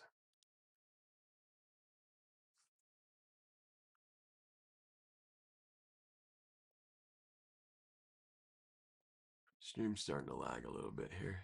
There it goes. It's correcting itself. Phil says, drunky mosquitoes. I'm sure they're high, man. Rob's been putting that smoke up in the air. All right. You're about... Oh, Rodrigues has a standing guillotine on Miller. 20 seconds in, Miller takes him down. He's going to get out of it because he's in side control now. This is going to end up being a detriment to Rodrigues in the end. He's just going to wear his arm out.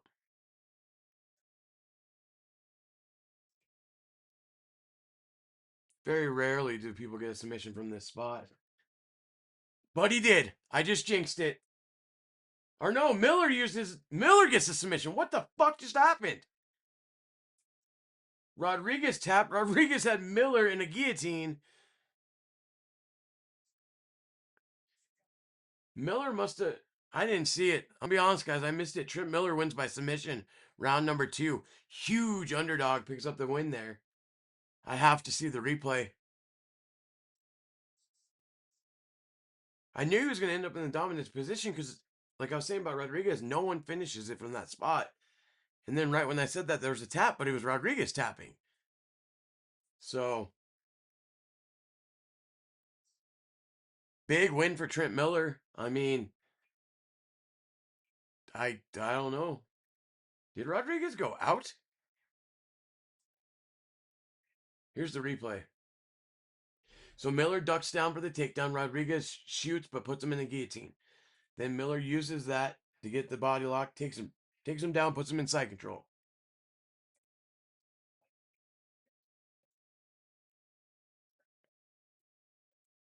Okay, at the same time when they landed, Miller put in a darce, or not a darce,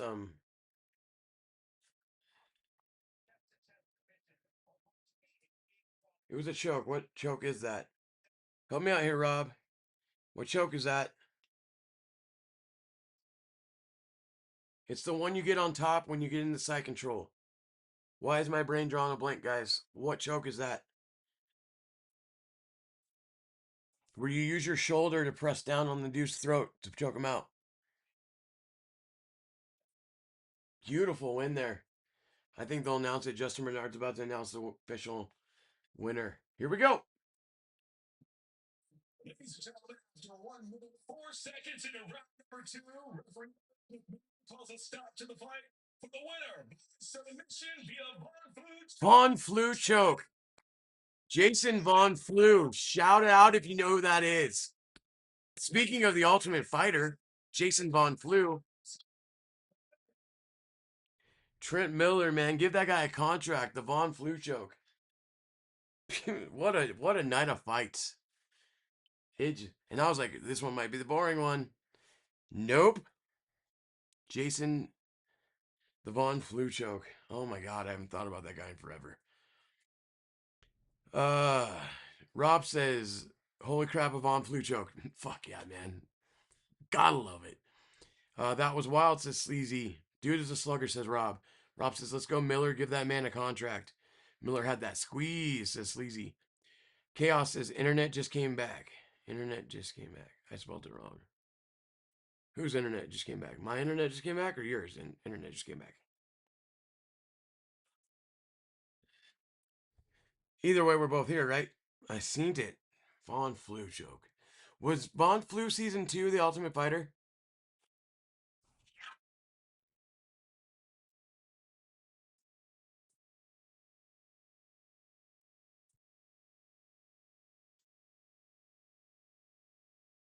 Yes, season 2. Yes, yes.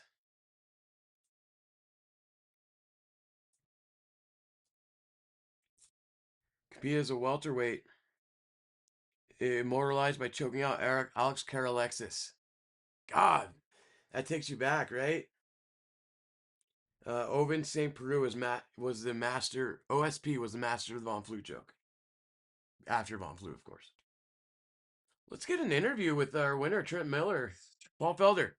Second Von Flue joke in Contender Series history. It's been a night of redemption. You went out there, you got this fight right where you needed it. How you feeling after that one? I forgot the time clock. Good striking. I'm definitely feeling it. My lips a little busted open. But I'm so thankful for the win. I felt in that first round once I got on top of him, I had control. So that was the plan. Second round, get back on top. I felt the choke was there, the Von Flue, and I was like, I'll go win for it. I've never actually got it in a fight. I almost got it once, but first time I was able to actually put someone out with it, it was amazing. Did you feel him starting to slip? Could you tell that he was going out? You know, I wasn't 100% sure. I heard everyone say he was out, and that's kind of how I knew. So he went to sleep. Miller put him to sleep. Kept putting pressure until then.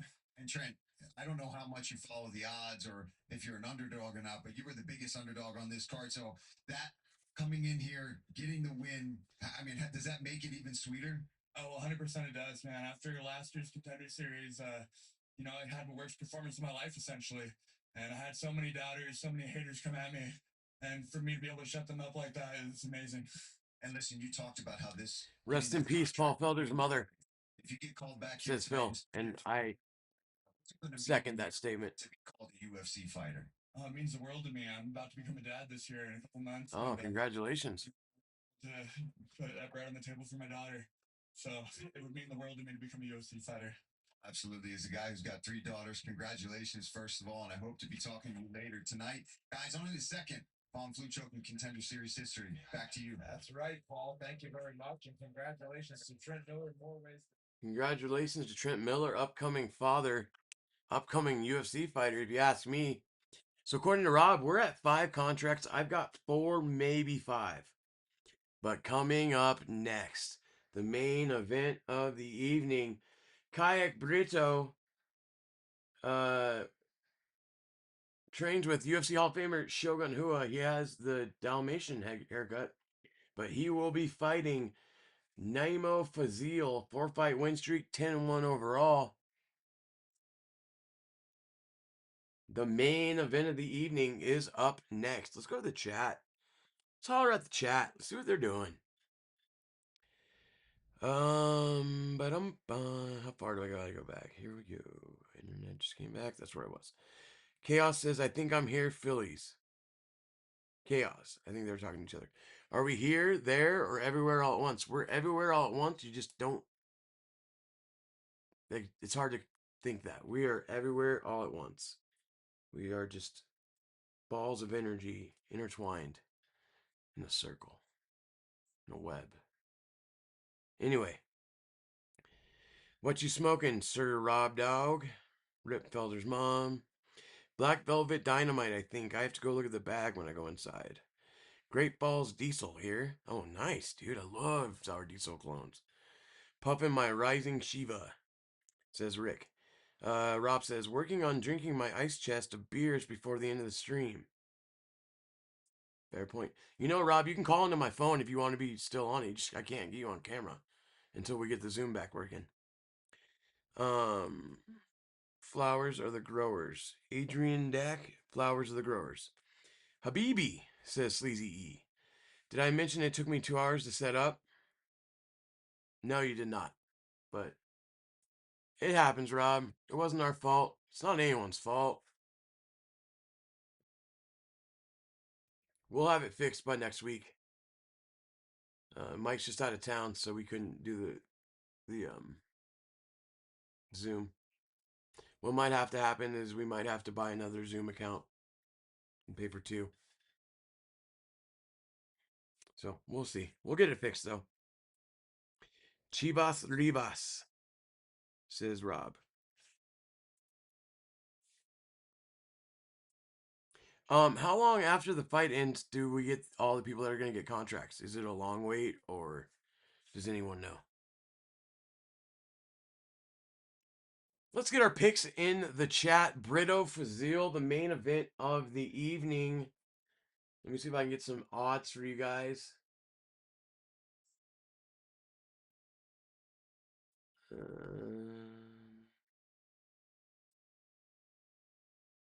Fazil minus 165 favorite. Brito plus 125 underdog.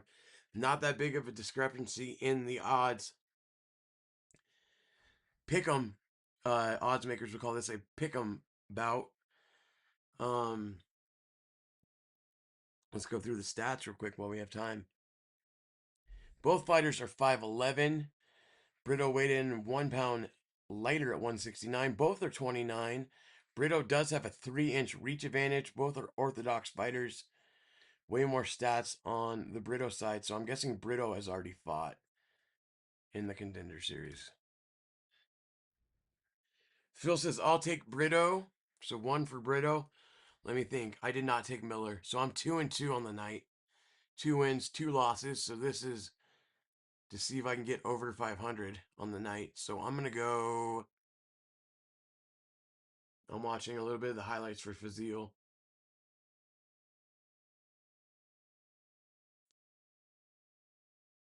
I'm going to take the favorite. I'm going to go Fazil. First round TKO. I'm just messing with you. Okay. I'm lost. Again. I've been lost all night, I guess. So I've got Fazil. Phil's got Brito. Let's see what Rob's pick is in the main event. Who you got in the main, Rob? Fazil or Brito? Great night of fights with the DWCS. The FWF bringing you the DWCS Week 2. And it's been a great night here on Fights with Friends. If you have not yet, please hit that like button. Please hit that share button. Share it across all your social medias. Join the biggest community growing today, the Fights with Friends community. No matter, I still would have been getting drunk and high, smoking cigs. You just made it easier, making me not have to go inside. Valid point. Still waiting for your pick for the main event, Rob. Still waiting for your prediction.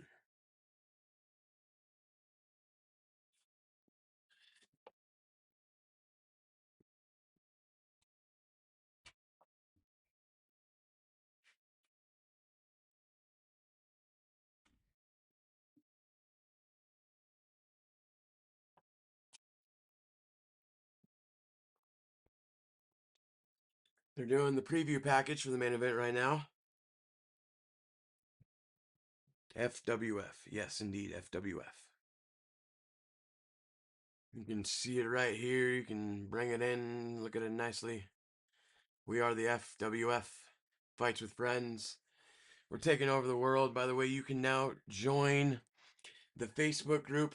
Just search Fights with Friends on Facebook, and it'll take you right there. The group is public. Join. Send me. I am one of the admins. Me, Rob, Dean, Hamper, and Mike. If you want to join the group chat after you join said group, send one of us a message, or just type a message in the group, and we will add you to the group chat. The best group chat going today. It would put us all in prison for up to 20 years. Join and take part anytime you want. You want to be in this group chat. It's going to change the game. Here we go. Kaik Brito, 12 first round finishes, finished all 19 of his wins, 16 by the way of knockout. He is also a Brazilian Jiu-Jitsu black belt. He might black out. I'm starting to doubt my pick now. This guy's got some good credentials. Finished all of his wins, 12 of them in the first round, 16 by knockout. Holy smokes. Dude trains with Shogun Hua. Rob is going with Fazil like I am. So me and Rob got Fazil. Phil has Brito. Phil's pick's looking good though. He is a slight underdog at plus 125. Here we go.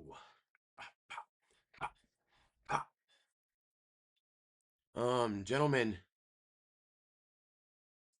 will this fight go the distance? Here he comes. Excuse me with my pronunciation, but Namo Fazil. Big crowd favorite. He's got a lot of supporters in the crowd tonight. And I just threw my sunglasses all the way down. We got him. Don't worry. Be happy. Namo Fazil. Stepping into the prep point, getting ready for this main event of the evening. Dana White Contender Series Week 2. We got to do Mike's little shtick for him. All right. Dana White Contender Series live from the Apex in Las Vegas, Nevada, via Seattle, Washington, cutting right through the Rocky Mountain region through Colorado. For everyone watching, everyone that's going to watch, and everyone that's never going to watch, let's fucking go. 3 rounds in the UFC. I don't know what division. I think it's a lightweight fight, right, guys? Welterweight. In the UFC welterweight division, Namo Fazil, 7-fight win streak. He has finished 8 of his 10 wins, 4 by knockout, 4 by submission. His last fight was a submission victory back in May. So here we go, main event of the evening. Fazil's going to be fighting out of the red corner and the red trunks. Brito is going to be fighting out of the blue corner and the blue trunks.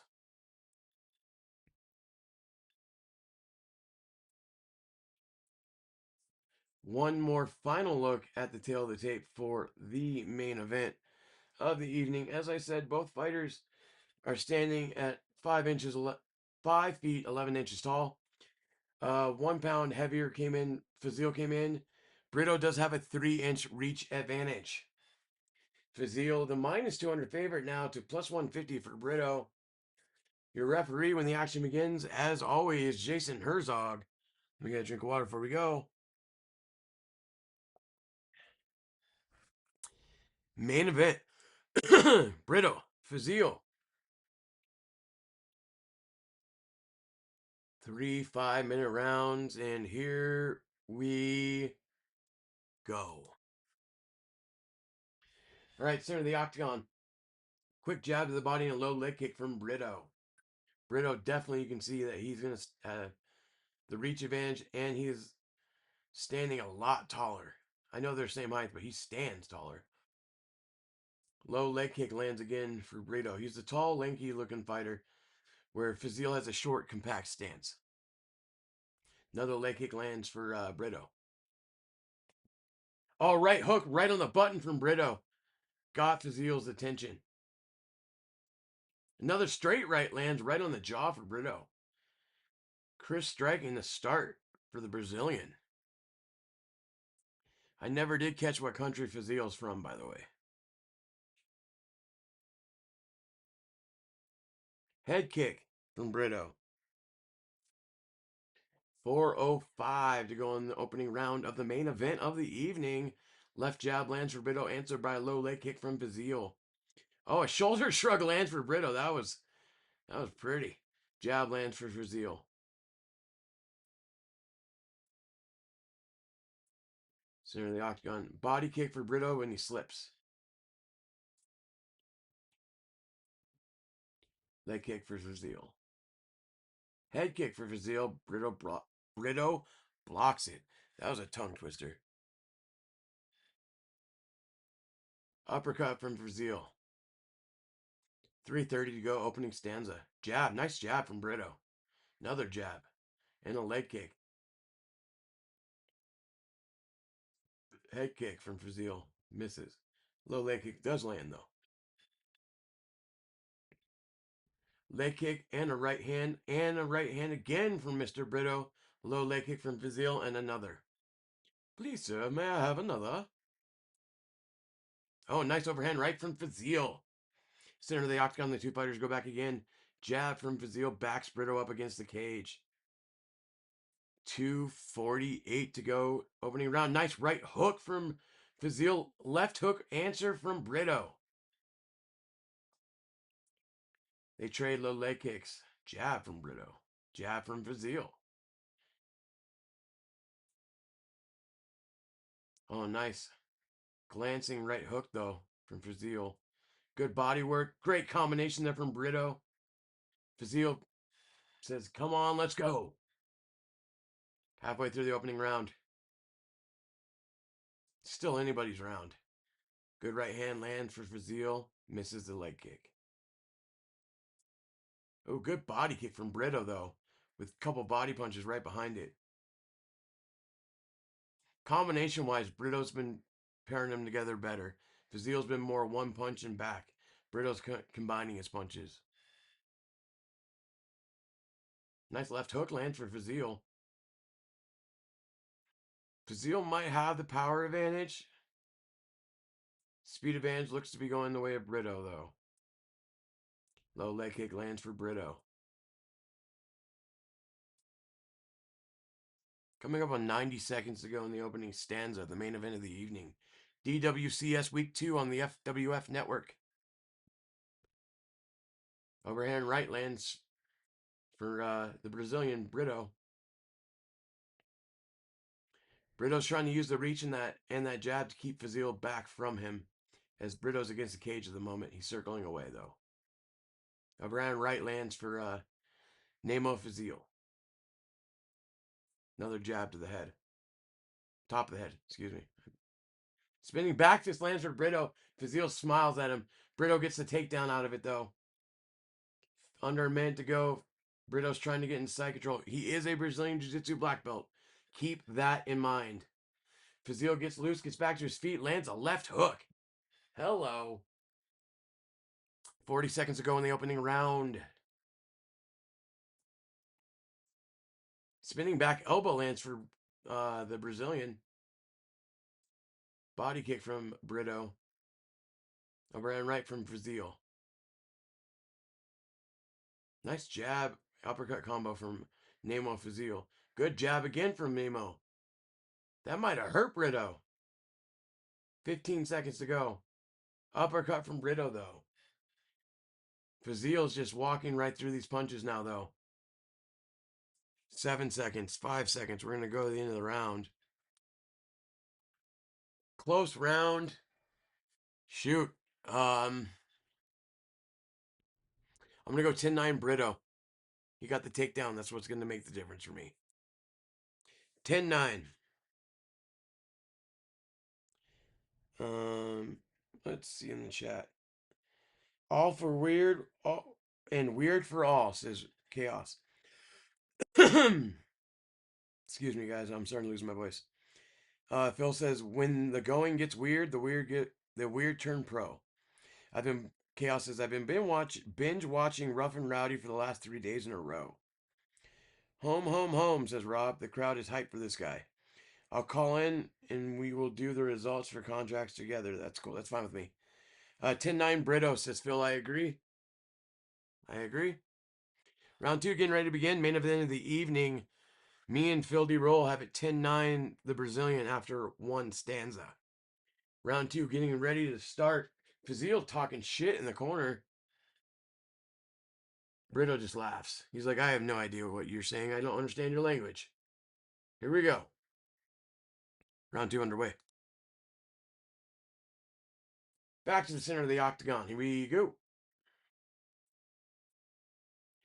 Leg kick from Fazil to start us off. Answered back by Brito.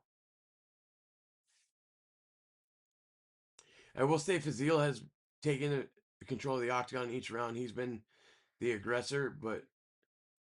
Oh, big overhand right from Brito. Fazil waves him back in. Here we go. Overhand right lands for Fazil. Round 2's been the finisher in all the other fights. Here we go. Low leg kick. Brito's just throwing some sloppy punches. Some of them are landing, though.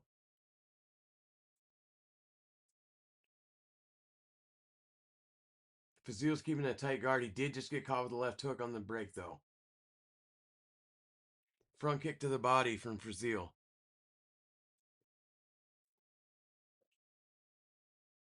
Oh, big overhand right from Fazil. Brito's got to get off that cage. Overhand right on the chin from Fazil. Brito was able to eat it for now, though. 1 minute down. Oh, I can't read the clock on there. 3:45 to go in the second. Uppercut land for Brito. I need water. Overhand right for Fazil. Brito looks like he's starting to get tired in there, though. He's starting to take some deep breaths. Good left hook lands for Fazil on the button. Brito's got to get off the cage. Uppercut lands for Brito, but it's not doing much damage. Another uppercut and jab. I'm so sorry about the coughing. Left hook from Brito. He doesn't have much on his punches anymore, though. That was a clean uppercut he landed, though. Coming up on 3 minutes to go in the second round. Good body punch from Fazil. Knee up the middle. Glancing blow lands for Brito. Just damage-wise, Fazil's showing way more damage on his face. Oh, nice left hook from Brito on the button, followed by an uppercut and a right hook. Beautiful combination. Another right hook and a back fist from the Brazilian Kaik Brito. Coming up on the midway point of the main event of the evening, DWC on the FWF Network, Week 2. Oh, they're starting to trade. They both landed hooks right there.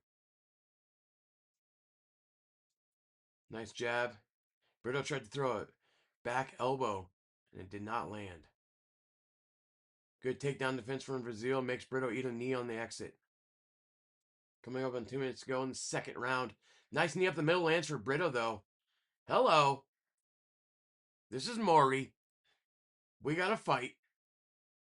Around right from Brito. Center of the octagon again. These guys are going at it. Pause. Body kick lands for the Brazilian. Another body kick on the button. Big left hook, but he eats a right and the left. Fazil rocks Brito there. Brito shakes it off, waves him in. Big left hook on the button for Fazil. 90 seconds to go in the round. Spinning back fist, glancing blow lands for the Brazilian. They're fighting in a phone booth. Uppercut from Fazil. 100 seconds to go in the round. Jab from, they trade jabs. Body uppercut combo lands for the Brazilian. Jab from Fazil. Wish I knew what country he was from. 1, 2, 3 land. Uppercut lands for Brito. Fazil starting to show the wear and tear. Big time. Head kick lands for Fazil, but it had nothing on it. 45 seconds to go. Oh, what a feint by the Brazilian. Oh, nice 1-2 from Brito. Brito's been way more active than Fazil has in this round. They trade low leg kicks. 20 seconds to go, 30 seconds to go, excuse me, in the second round. I'll get caught up in the chat here in one moment.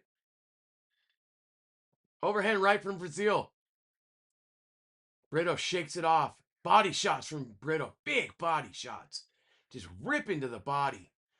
Good left hook, right hook combination by the Brazilian. Low leg kick from Fazil. Brito drops down for a leg takedown. He gets it. Fazil gets right back up, eats an uppercut, and that's going to do it with the second round. Great round. 2018 after 2, Brito over Fazil. Fazil's going to need a finish on my scorecard. In the chat. Real Sleazy says, I hope Fazil gets knocked out just for that little salute he gave. And he's from Iraq. Thank you, Sleazy. I didn't know where he was from. The cardio is not great with these two, says Phil. Good feint, though. Or good fight, though. I agree. Great fight. They're talking a lot of shit. Imagine they were full potential. It would be crazy, says Phil. I was thinking the same thing, said Sleazy. 100%. Closer round, I'll give it to Brito since I called him for the win. Fazil is from Palestine, I think, says Rob. Me and Phil have it 20-18 Kaik Brito going into the third and final round. Main event of the evening, DWCS Week 2. It is the FWF Network Fights with Friends. I am Hollywood Hughes, here to take you home tonight. Third and final round about to begin. On me and Phil's scorecards, Fazil needs a finish. Here we go. Oh, Brito tries a flying knee and damn near sprains his own ankle. He eats a right hand for it. Left and a right. That was a dumb move by Brito. He was a... Oh my God! Knockout! Cold! Brito just put Fazil to sleep. A bad knockout, too. Dude is out. Oh, I'm sorry for screaming. Holy shit. What a knockout, boys. What a knockout. Let's put a capper on this night. Fucking cheers to that one, gentlemen. Cheers. Whew. Kaik Brito showed what he's made of, and he closed the show with authority. Best finish of the night. That was on the button, dude. Dude, Fazil's just now waking up trying to move. Dude's out. You got fucked up. You got knocked the fuck out. Fazil looks devastated, and I would be too, because that was bad. But what a moment for Kaik Brito. There ain't no doubt about it. That fool getting a contract. Sign him up. Here we go. Here's the... So, right before, Fazil was charging in with his hands down and just ate a wild overhand hook. Overhand right hook, just over the top. Brito had his head down, everything he had behind it, and it was on the button. It was just one of those... Those are the knockouts we live for, boys. Brito by knockout. Fazil was... Dude, he was in the shadow realm, okay? My reaction was their reaction. Holy smokes. What a knockout. Let's see Dana's reaction. Dana missed it. Dana was looking at his phone when the knockout happened. He pulled a filthy roll. Dana's like, shit. Hunter Campbell's like, oh, I'm a faggot. Excuse my language. I shouldn't have said that, but I don't like Hunter Campbell. What a win for Kaik Brito. Overhand right on the button. Oh, man. Great night. 5 great fights. The first fight was the only one that went decision, but it was fight of the night. The other 4 were finishes. Justin Bernard's getting ready to make the final official announcement of the evening. Let's go back octagon side, and Fazil's still trying to be walked out of the octagon. Dude got messed up, man. Big time. Here we go. Seconds in a round number 3. Referee Jason comes and steps to the fight for the winner.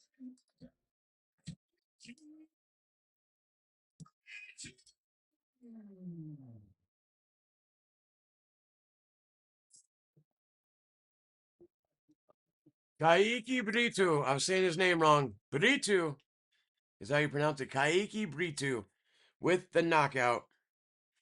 Let's get caught up in the chat real quick because we're going to get his post-fight interview with Paul Felder here shortly. Iraq's a sleazy. 1919 was the fight card on Rob's. Phil says, wow, called it so quick it glitched on my TV. Yeah. Holy shit, what did we just witness? Says Drunken Charge. Sleazy says, nice. 5, possibly 6 contracts if Dana gives both fighters from the first fight a contract tonight. He hit a rock with that Desert Storm scud, says Sleazy. That was a perfect shot. Wow, says Phil D. Roll. God, who would be calling from California? Rob, are you calling me right now?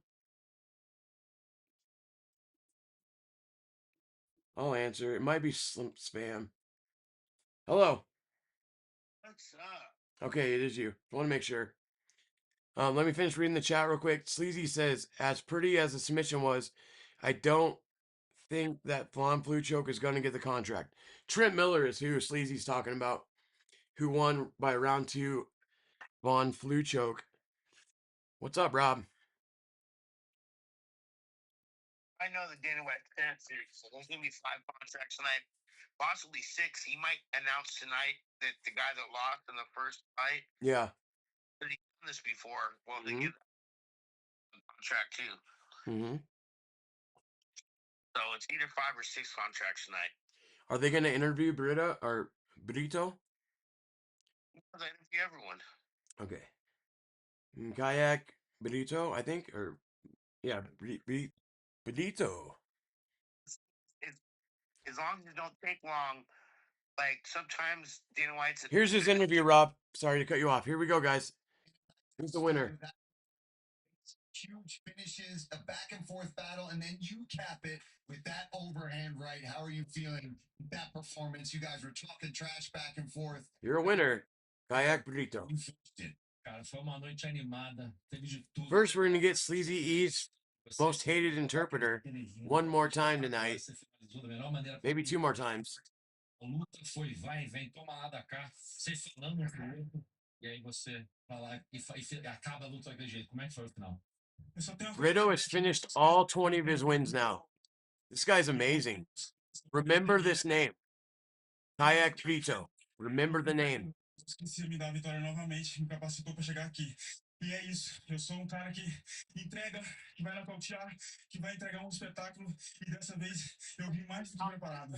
All I want to say is the reason why I'm here is Jesus Christ. He put me here. He enabled me. He gave me the ability to come back and come back stronger. And this is what happened.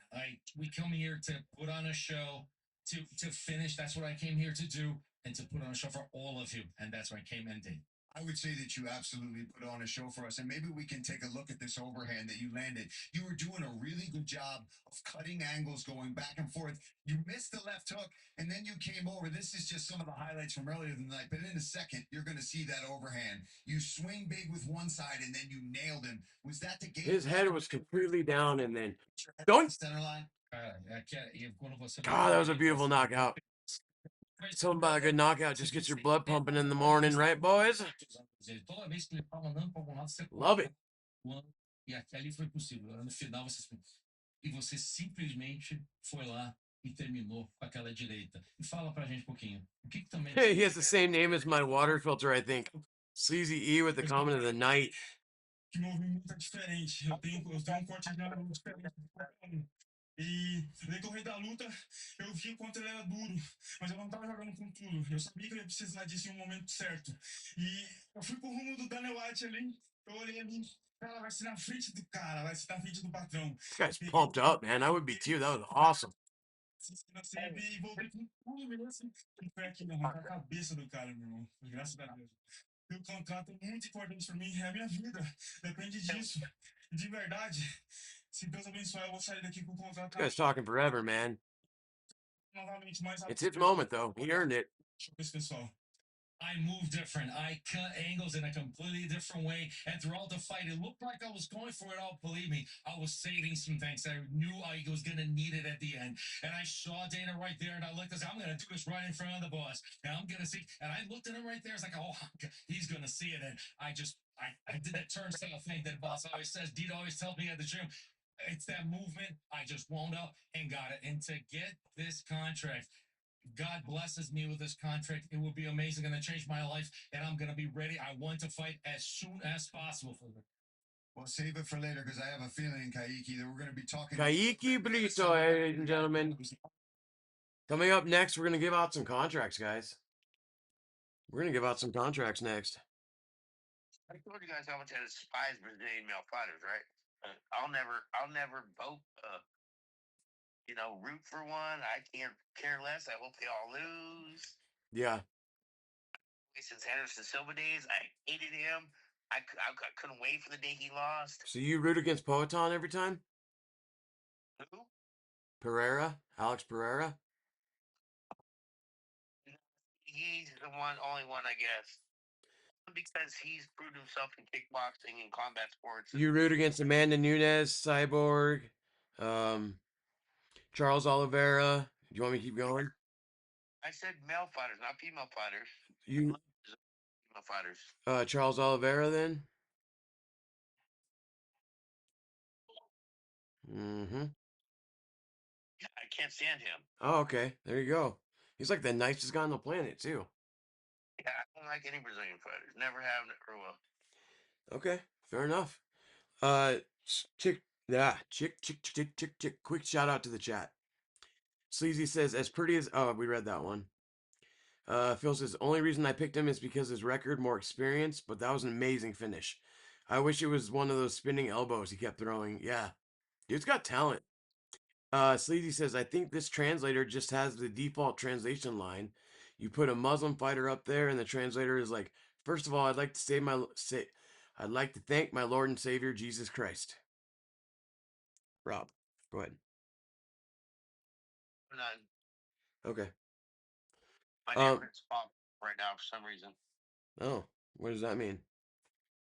Just freaking bunch of chaos right on the corner. What's happening? A bunch of stuff happened last night, and I think it's just dragging on to tonight. I don't know. A bunch of stuff, different directions. Anything worthwhile catching on video? No. Right now, they're just in the shadows, and I can hear them talking. They're in the shadows, creeping. All right, we're back. They creeping on me. I'm well lit up. I got plenty of cameras, and plus, they don't want to come near me. Not if they don't know me.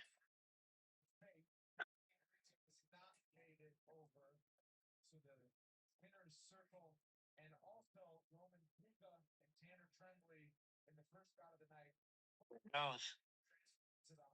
Both fighters from the first fight of the night had to go to the hospital. What's up? Both fighters from the first fight had to go to the hospital. So Dana will still talk about it though. He'll probably. That's better chance they're gonna both get a contract now, because he'll be like, I'm gonna give him, because he's gonna just give it to the guy that won. He can give it to both guys because they're not there. We'll see. I love how much Dana White's invested in this, and after the fights, how much he talks. Please don't do this. You're such a UFC shell, man. Come on, man. Don't do it. What? You're like praising Dana. Don't praise Dana, dude. He sucks. I love Dana. What are you guys talking about? I hate every time you guys bash him, and you guys all think he's ruining the UFC, dude. We need to have an argument about this later. Because doing the Trump voices, I check out. Dude, you're their guy, man. You're what they make content for now. I've been a guy for Dana and friggin' Donald Trump since freaking I can remember since I was. All right, here we go, Rob. I'm sorry to cut you off. Here we go. I would say that's got to be one of the most memorable Tuesday nights in all. All right, guys, here's the contracts being released. Each one got better and better as the Or night. not released. These are guys being hired. Show. I love Tuesday nights, and let's get right into it. Ooga. I mean, it takes two to make a great fight, and this fight was absolutely incredible. And because it was such a good fight, see so much well-roundedness and toughness from both guys. So obviously, well, listen, as soon as this fight was over, I said, send both these guys to the hospital right now. Let's make sure both these guys are okay. So, Puga, it's a no-brainer. I'm definitely bringing him in. And as I was walking out here, Sean Shelby just grabbed me and said, I want Tanner too. So both of these guys. There you go, Rob. You're right.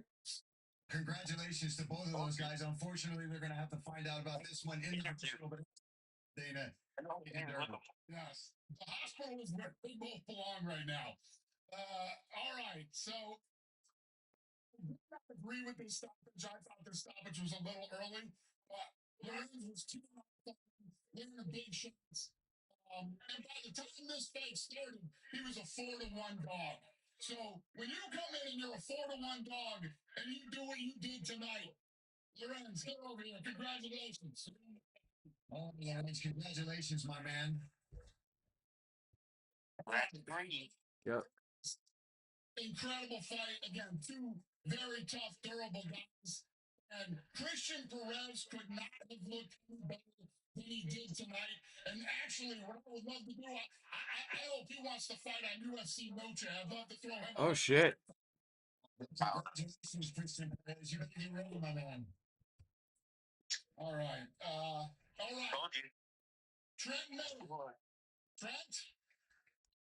Unfortunately, I'm very brutally honest. I'm a very brutally honest guy. I'm going to tell you.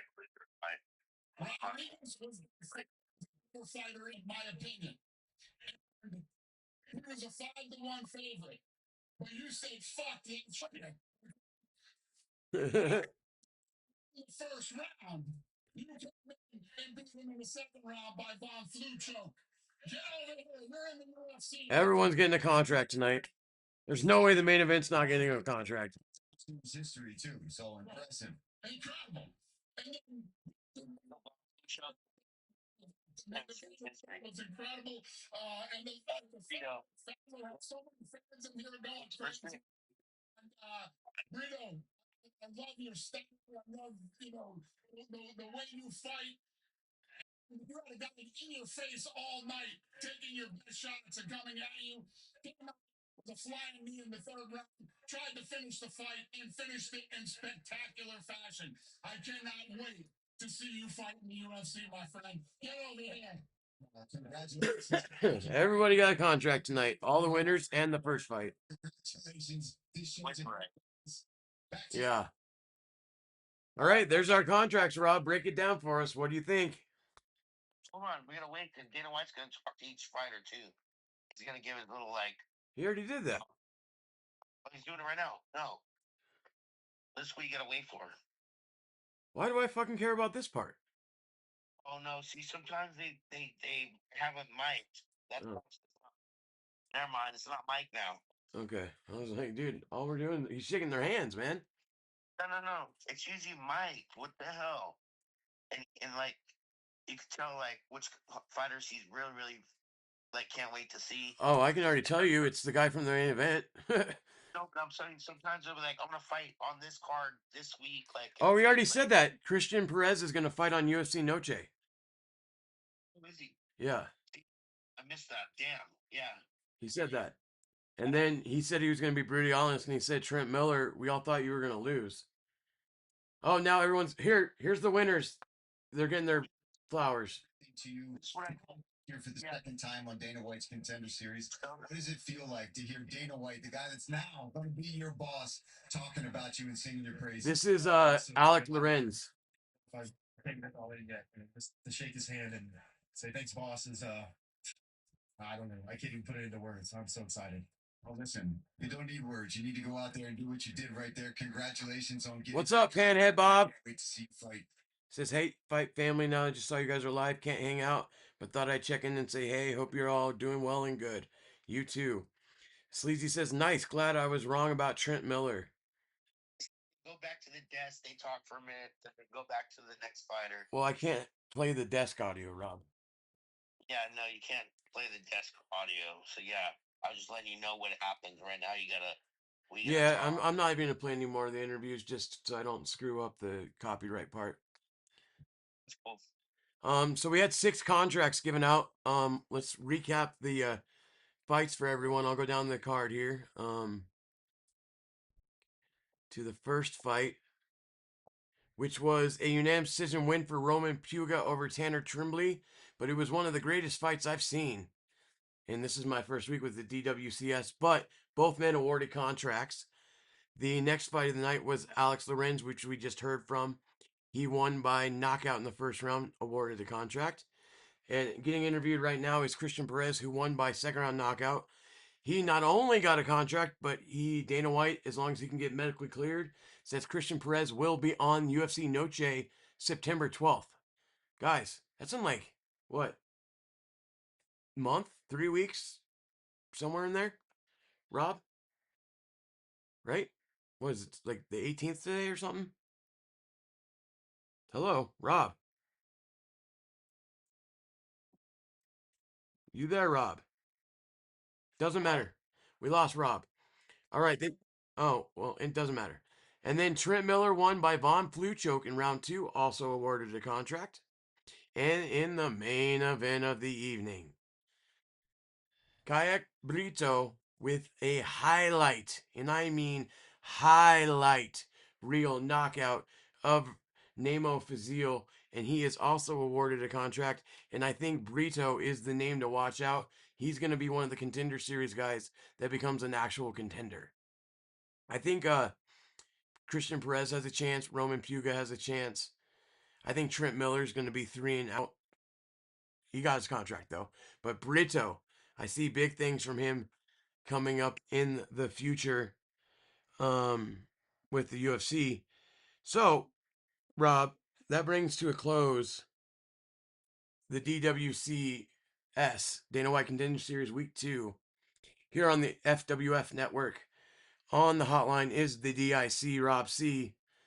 Final thoughts before I close this out, Rob. So in 2 weeks, that makes 10 contracts. 2 weeks, 10. No, there was 4 last week. 4 last week, 6 this week. 4 last week, 6 this week. So 6 is a big number for this show, obviously, because that means someone got, or one fight got both fighters. So have you ever seen more than 6? No, Okay. not yet. So this is about as good of a night as we can get with this show, right? Yeah, just about. There's like this is what I'm telling you guys. What you look forward to. Wants to get that contract, so like a few seasons ago, Dana White made it a point like you guys come in here and you ain't show me nothing. You ain't getting the contract, so for the most part, every fight is a banger. Yeah. Like last week, there was one that was like Dana White's like, dude, I don't care who won. Neither one of you guys are gonna get a contract. Yeah. You know? So there's that. Like, they just Yeah. each other not doing nothing. But other than that, you get mostly finishes, spectacular highlights. I mean, I love this show. Been watching it all 10 seasons. I look forward to every summer. Like I'm like, oh, when are they gonna start? Because they've been moving when they started. Sometimes they'll do it in July. They'll do it in the middle of August. It bounces around when they start it. Yeah. But I just can't wait every year for this 10 weeks. Every Tuesday, my is locked for 10 weeks straight. Yeah. I know what I'm doing. No. Fair point. And next week, Rob, we got Bellamere, dog. We got Bellamere next week. That's what I thought was this week. I think because they were talking about in a press conference like a week or like Yeah. saying it was week 2, so they must have switched the Brito card. Like, Yeah. because they did that one season 2 before. Mm-hmm. Someone's supposed to fight, and then they moved him to the very last, the 10th week. Gotcha. Okay. So like, it just they do that sometimes for their stars. Like, Bellamere is going to be the star, so Yeah. maybe, and also Brito. So I think that's why they put Brito first. Brito wasn't the favorite, dude. Fazil was the one that was supposed to win this. Yeah, I know. That's why I had. But it was a pick 'em fight, so I think they were. This was why it was the main event. It was obviously like I think Fazil will come back next season and fight a more beatable opponent and probably get into the UFC. Well, I need to look into it, but there was also a Brito that fought on Dana White Contender Series. It's not this guy, but I wonder if he's related to that guy. This guy fights out of the Shogun Hua camp, so he's legit. So yeah, I know that. I'm saying there's another Brito. I understand. I understand. I understand what you're saying. You know, I don't know if you know the guy. I don't. No, I don't know. Doesn't matter. We'll get it next time. Anyway, Rob, thanks for helping out. I'm going to close out the stream, but I'm going to let you go. Man. All right. All right. Drunken Charge, everybody. The D.I.C. Rob C. Hey, guys. Great night. I mean, thanks for everyone that was here. Sleazy says, all right, fellas, you guys have a good one. Catch you on the next one. As always, for Seattle Mike, Jason Kagan, Rob C., Phil D., and everyone of the crew, man, thanks for joining me. I'm Hollywood Hughes. As always, we love you, respect you, and we'll see your fine asses on Saturday night.